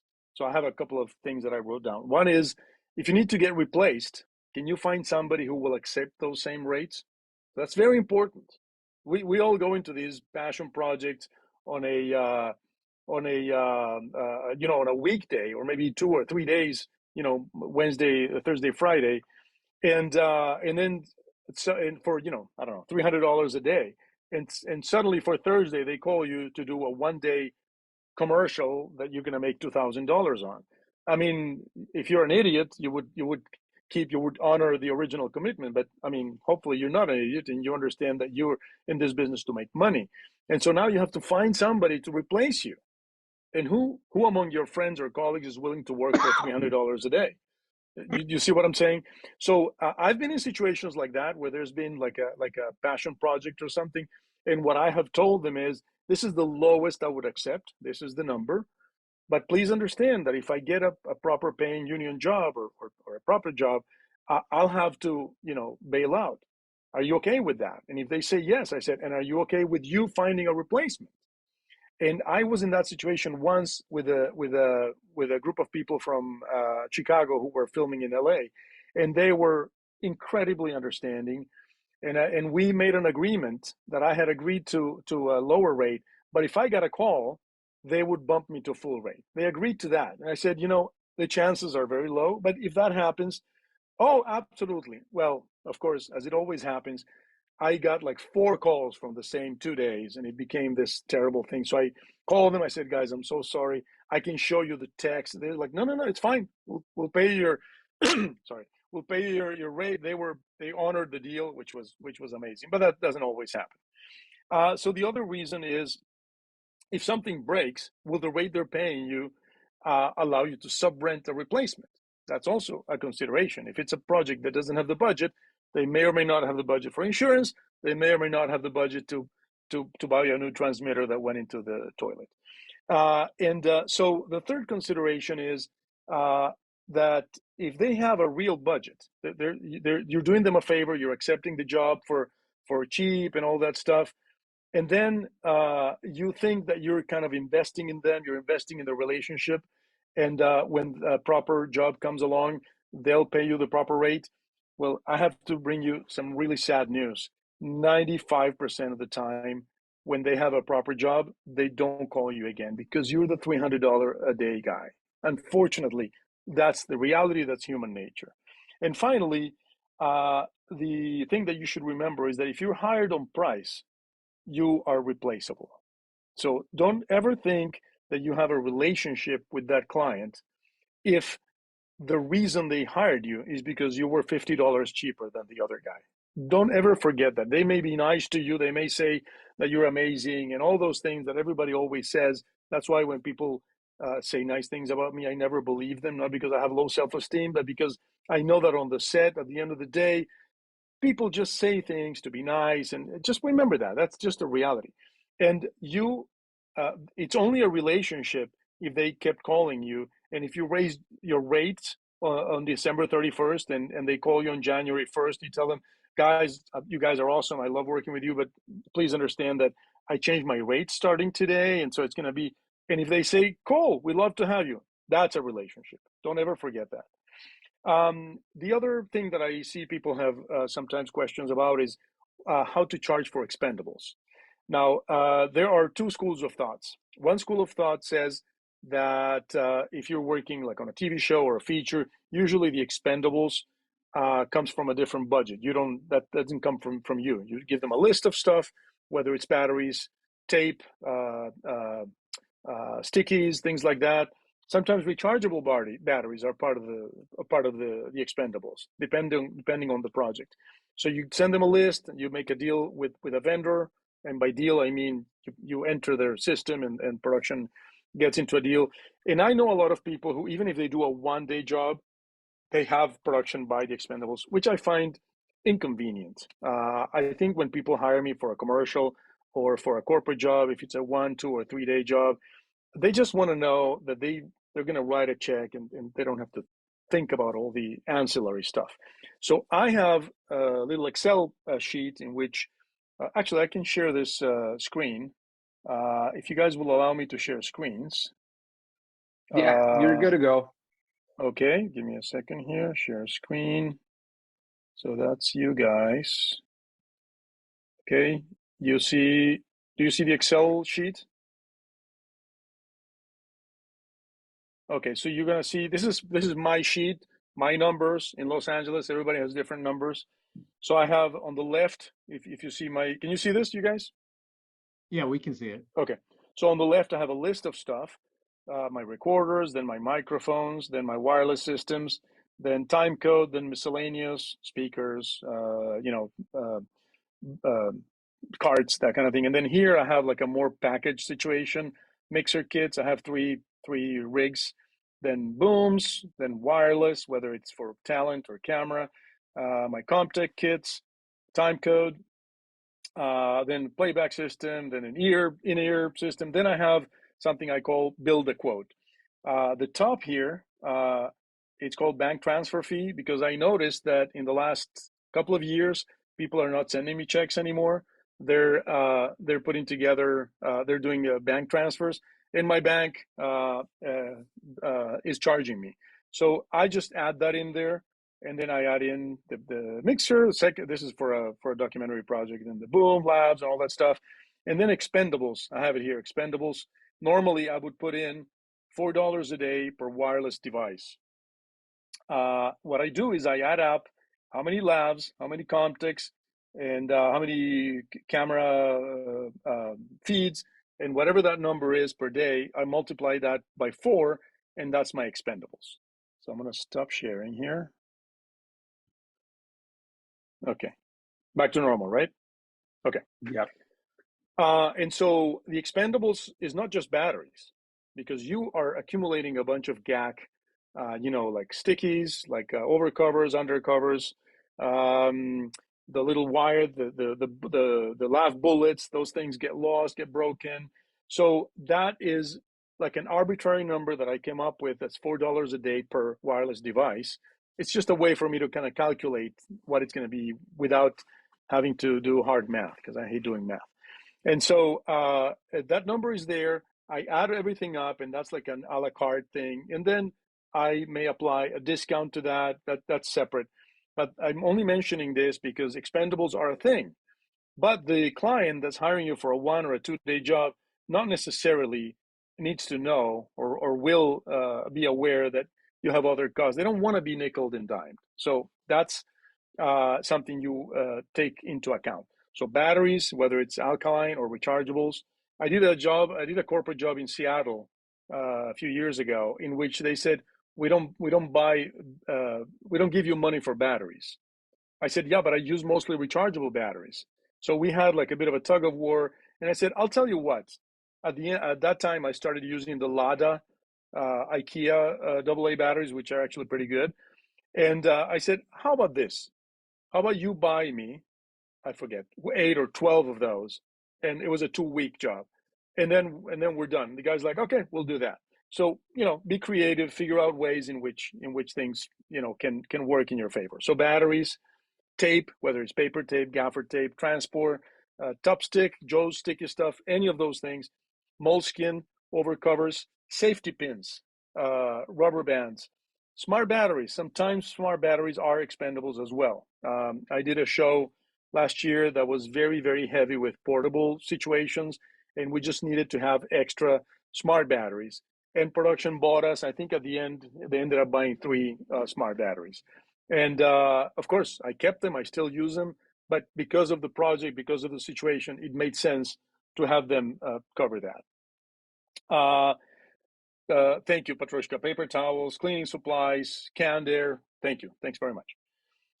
Now, there's a way in which you can upsell your gear.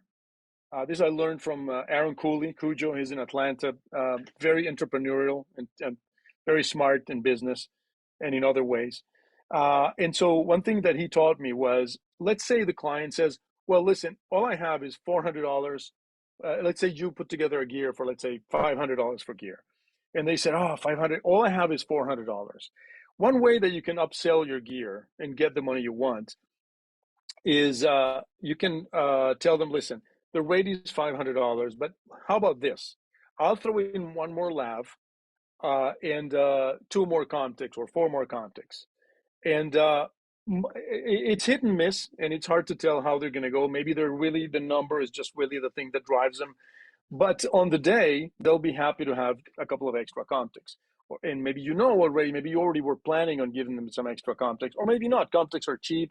And, if you have extras, that's a good thing to add and give them an impression that you're adding value. And there are other ways that I can't think of right now in which you can add value. But the goal for you was to keep $500.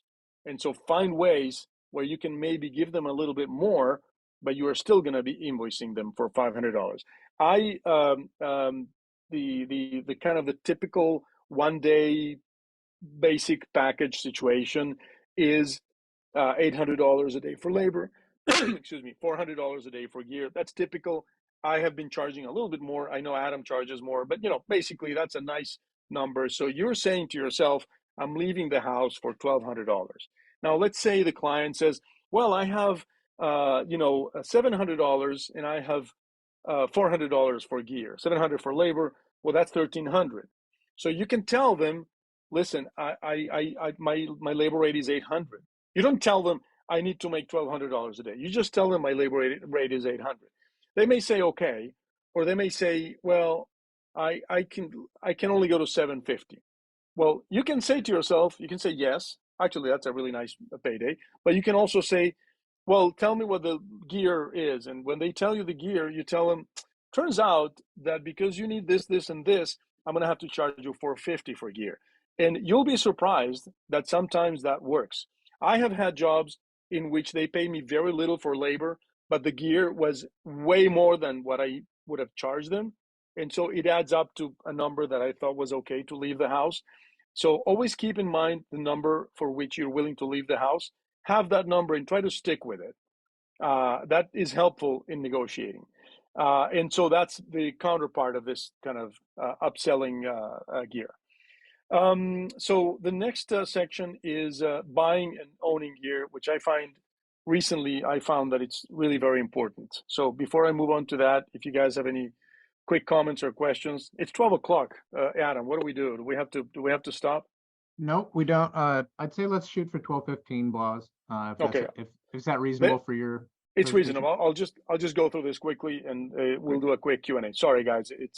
I didn't think we were gonna start this late. Here we go. All good. So, thank you, Adam. So, for buying and owning gear, there's a few things that I'd like you to think about. The first one is when to buy a new piece of equipment.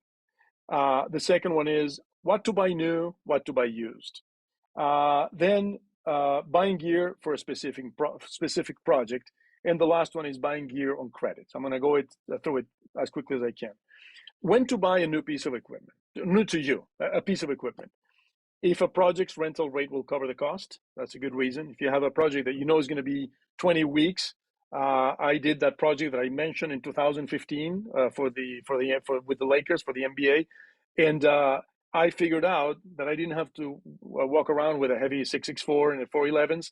I could buy a 633 and two SRCs, and that's what I did. And the project basically paid for it. And when the project was over, I had a brand new bag with a 633.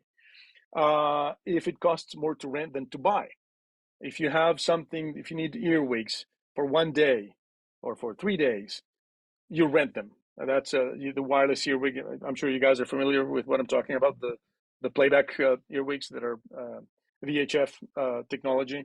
Now they have the 2.4 technology. Those are expensive. So, if you don't have them already because you didn't buy them for some other project, and I actually have a couple of colleagues, and we sometimes rent from each other, and that's another way in which you can make money go a little bit farther. But rent, if it's only 1, 2, 3, 5 days, but if you start on a show that it's a music show and it's going to be 20 weeks and you're going to be using earwigs maybe once a week, maybe more, I would definitely invest in the earwigs. And by the way, if you need 1 earwig, you buy 2. If you need 2 earwigs, you buy 3. Always have spares. If it's 5, if you need 3, buy 5. Always think about spares so that you always have something working for you. I had rented a comms panel. I don't know if you're familiar with these. It has with a headset you can talk to talent or to people. So it's basically an IFB that you can kind of summon 2, 3, or 4 people on the panel. You give that to the director. And so I had a 1-week job in which I debated whether to buy one or not. They needed it for the project. I ended up renting it. And 2 years later, I kicked myself because I did another project in which I needed it for months. And, I did buy it then. So now I have a very nice multi-channel comms panel, but it would have cost me a little bit less if I had bought it to begin with 2 years ago. So if you know that you'll need it several times in a project, that's when you buy it instead of renting it. The other reason to buy equipment is if you know that you can sub-rent it to colleagues. I have an earwig system with 3 earwigs. Recently, a friend of mine who does commercials, he needed 5. Immediately, and he told me he needed them for several projects in the next 12 months. Immediately, I bought 2 more. Now I have 5, and I can rent him these. He actually needs 4, so he gets 1 extra. And so now he's already rented them from me 3 or 4 times. And so in the next 1 or 2 times, these 2 extra earwigs will have paid for themselves. Speakers or a subwoofer. Sometimes we just need speakers. Sometimes we do thumb track, and we need a subwoofer. Earwigs, I mentioned. Comtech receivers. I have 3 or 4 colleagues. We all own, between the 4 of us, we own like 60 Comtech receivers. And then sometimes we transfer to each other, or maybe we have some in one project, some in another. I believe I've rented from Adam a couple times, Comtechs. The podium mics, slates. If you own maybe 2 or 3, but you have a project that needs 4, and if it's only for a week or 2, you can rent it from a colleague. But you can also buy extras if you know that you have colleagues that need them from time to time. Also, handheld wireless mics. that's also a good investment. You can buy it and you can rent it to your colleagues. I have an anecdote from Jim Tannenbaum. I don't know if you guys know, but he's a very experienced sound mixer and technical consultant. He said, and he started his career, I don't know, 50 years ago. He had a really interesting article in the 695 quarterly from a year to a year and a half ago, which was chock full of information, chock full. It was like every paragraph I was making notes. It was amazing. One of the things he said, which I don't agree with, but I will share with you, is that he said that whenever he knew that he needed a new tool, whether it was gear, whether it was microphone, whether it was whatever it was, or just simply a tool to, let's say, to program the earwigs or whatever it was, he said he bought it. He didn't care if it was going to make him money or not. Now, if you're working, and if you are working on big movies with James Cameron, or you're in that level, or somebody like Mark Ulano, or somebody who's had a career and they know that they're the first call for big projects, you probably can say that to yourself, and you have always, everything you need for everything. I'm not really in that position, so it's not advice that works for me. But I thought it was interesting that he felt that was a an important way to conduct his business. Now the next section is what to buy new, what to buy used. Condenser microphones last your whole career. Buy them new, or if you buy them used, buy them from a trusted colleague or somebody who hasn't used them much. Lavaliers are delicate. I would buy them new instead of used in every case. Boom poles, they will last you your whole career. Even if you're a mixer, you will always have a couple of spare boom poles that are there. Buy them new. You know where they've been. You want that. Smart batteries. Don't buy smart batteries used. What to buy used? First of all, only buy from a trusted colleague. And that would include a recorder, a mixing surface, timecode slates, handheld mics, wireless handheld mics. The other stuff that you can buy, whether it's from a trusted source or not, wireless gear, you can generally tell how they've been treated. You can look at the connectors, if they're rusty, or if they're green. They shouldn't be green. Time code sync boxes. The new ones are basically, there's no moving parts. They're probably, if they work, if you see them light up and there's time code. Antennas, they don't have moving parts. They're sturdy. Cable of any kind, if you can test it and it works, generally speaking, you're safe. Comtech or Sennheiser wireless, they're also pretty sturdy. Anything that doesn't have many moving parts, you can probably buy used. Carts, grip stuff, Cardellini clamps, C-stands, that kind of thing. Blimps, softies, shock mounts. It's obvious if they're in good shape or not. In terms of buying, so we covered when to buy something, what to buy new, what to buy used. Now, we're dealing with buying gear for a specific project. Only buy the gear for a specific project. There's two ways. You can buy to keep it, or you can buy it to decide to sell it after the fact. I did a show last year that needed a lot of timecode boxes. So I knew that I was going to sell maybe half of them at the end of the show. And I did. And, basically they made me money. Now, let's go with buying gear on credit. You will see offers. I get very upset with my credit card. I have a credit card that a few times a year sends me these 12-month 0% credit to buy anything. But there's a small print is you pay 3% for the transaction. Well, then it's not 0% 12 years, is it? It's 3% for 12 years. So don't fall for that. Sweetwater is a big company that has sales every so often. They currently have one that's 4 years, 0%. You just have to do a credit application. A few years ago, I guess 5 or 6 years ago, I bought some Sennheiser equipment. I forget what else on that, and that was the best deal of my life. 4 years. It's like buying a car, but you're not spending $30,000. You're spending maybe $10,000 or maybe less. So look for that. But don't go for the credit card deal. Don't go for any of those things. They make no sense. Anyway, that was my deal with the 12%, with the 12 month 0%. The last part, very quickly, your network of colleagues. When you recommend jobs, when you recommend somebody for a job, let's say you can't do a job for a trusted colleague, you call somebody that you trust, a good colleague, to do it. please tell me, who is helping whom? Are you helping the other person get a job? Or are they helping you represent yourself properly with your client? You wouldn't want an incompetent person replace you on a job for a big client, would you? So whenever you're deciding who to recommend for a job, don't ever think, you know, Adam has not worked for a while. I'll call Adam. You know, I'm sure he's hungry for work, and he may be. And Adam is a great guy, and I would recommend him anytime. But the fact that he hasn't been, the fact that he hasn't worked in a while is not the reason to hire Adam or to recommend him. You want to make sure, like Patrushkha said earlier, remember you first. You are first.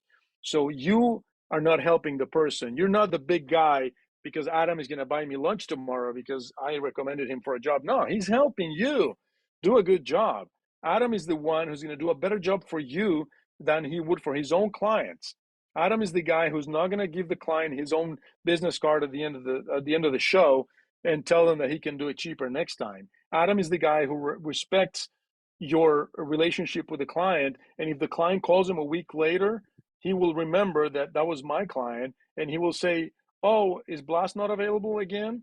Because you know, you hired me because Blas. Oh, wow, so sorry. New PA, new person, whatever. Okay, we're gonna call Blas or whatever." So remember those things. That person is helping you, not you them.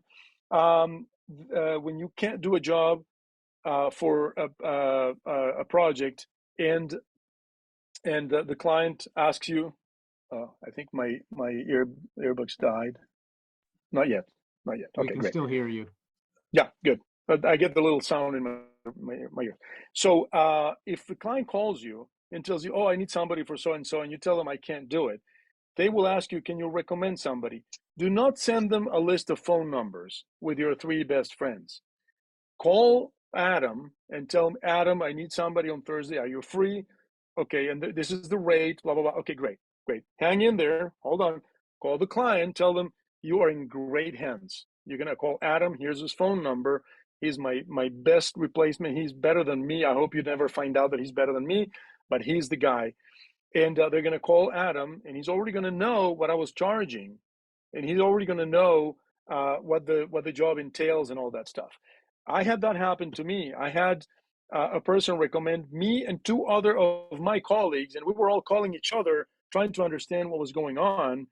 And so we called the person. We told them, this is not really the best way to handle it. You have to choose who's going to replace you, because if you send them a list of numbers, it's not the same as telling them, "This is your guy. Adam is your guy." So very important to know how to handle these things. Finally, in terms of your existing your network of colleagues, there's a reason to cultivate a community of colleagues, and there's many reasons. One of them is a reminder that we're all a community. Everybody who works in Los Angeles is a very big place, and I know some of you are not here in Los Angeles, but wherever you are, try to cultivate a community. Try to cultivate a situation in which you're not at odds with each other about a job. You know, I have been in situations where they hired, so-and-so instead of hiring me, and I wasn't upset. I figured, well, probably this person is more appropriate for whatever they're trying to do. And also, when I'm recommending my colleagues to somebody, I'm very lucky because I have amazing colleagues that I know well, like Adam and Lamps. Where's Lamps? Or Lamps. And so I actually know, once I know what the project is about, I tell myself, you know what, this job really is better for Lamps, because Lamps is more of a music person, and this is more like a playback thing, and Adam is more for commercials and the other stuff. And that doesn't mean that Adam doesn't enjoy my trust as a colleague. It's just that the project is really better for somebody else, and that could be personality, that could be knowledge about music, that could be that they're younger and the job is grueling, and I don't want to have somebody, who's going to get tired. All of these things play a part. The other reason is that you guys, you can share gear. You can, if I know that so-and-so has more earwigs than I do, then I can call them and ask them to rent from me. I'm going to have to stop here. I didn't get to kill fees, Patrushkha. I'm so sorry. But let's open a quick Q&A. Sorry, Adam, I went over.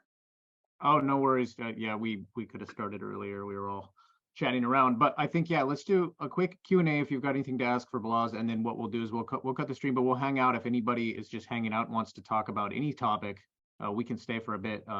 Anyone who wants to stay, and we're happy to answer questions. Does anyone have any questions for Blas on the financial, business, networking kind of stuff? Because he's giving just a wealth of information here that is like the kind of stuff that if you weren't involved with something like this, you just have to learn the hard way over 15 years. Patrushkha. Not specifically that. I just want to thank you, Blas, because that was an incredible amount of valuable information so succinctly. Thank you.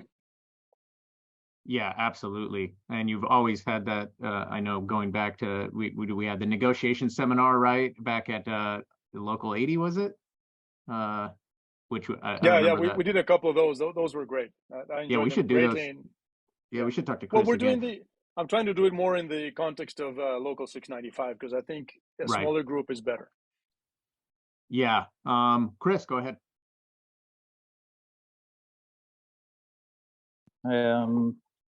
Just had a question. I had a kid reach out to me that I met.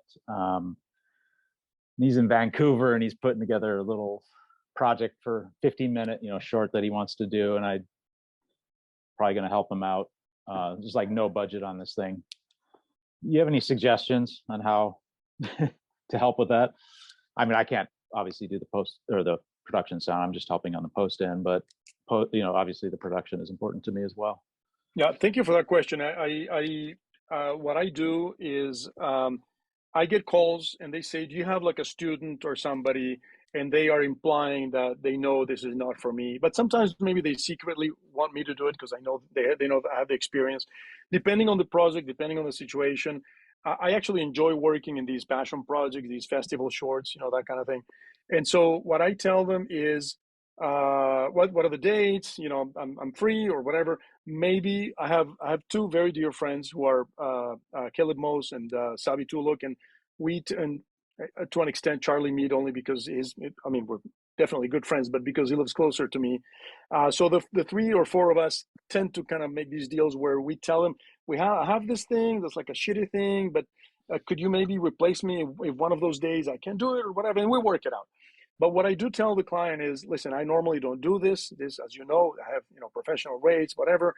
But what I can do is I can donate my time, and I will charge you, $300 a day or $400 a day for the gear. Can you swing that? And if they say yes, I said, I donate my time up to 10 hours. And that's very important because if you don't put a time limit, and after 10 hours, I charge $80 an hour.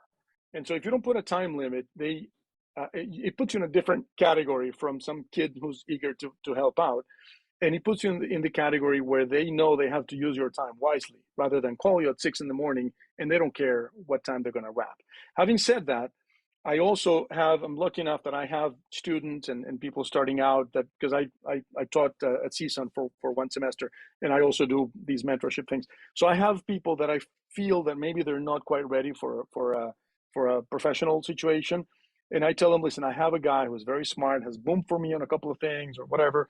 And then, they're not a professional, but if you have whatever they have, $300, I would say, but I always give them the caveat.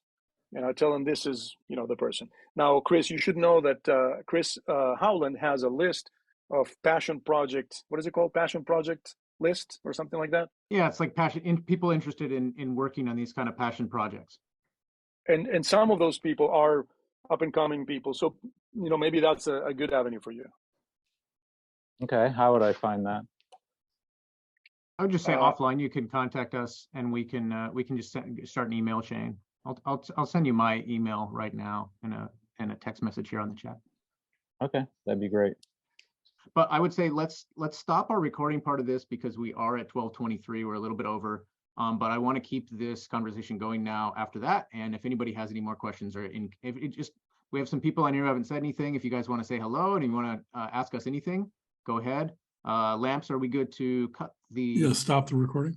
Yeah, absolutely. Let's cut in here. Okay, thanks.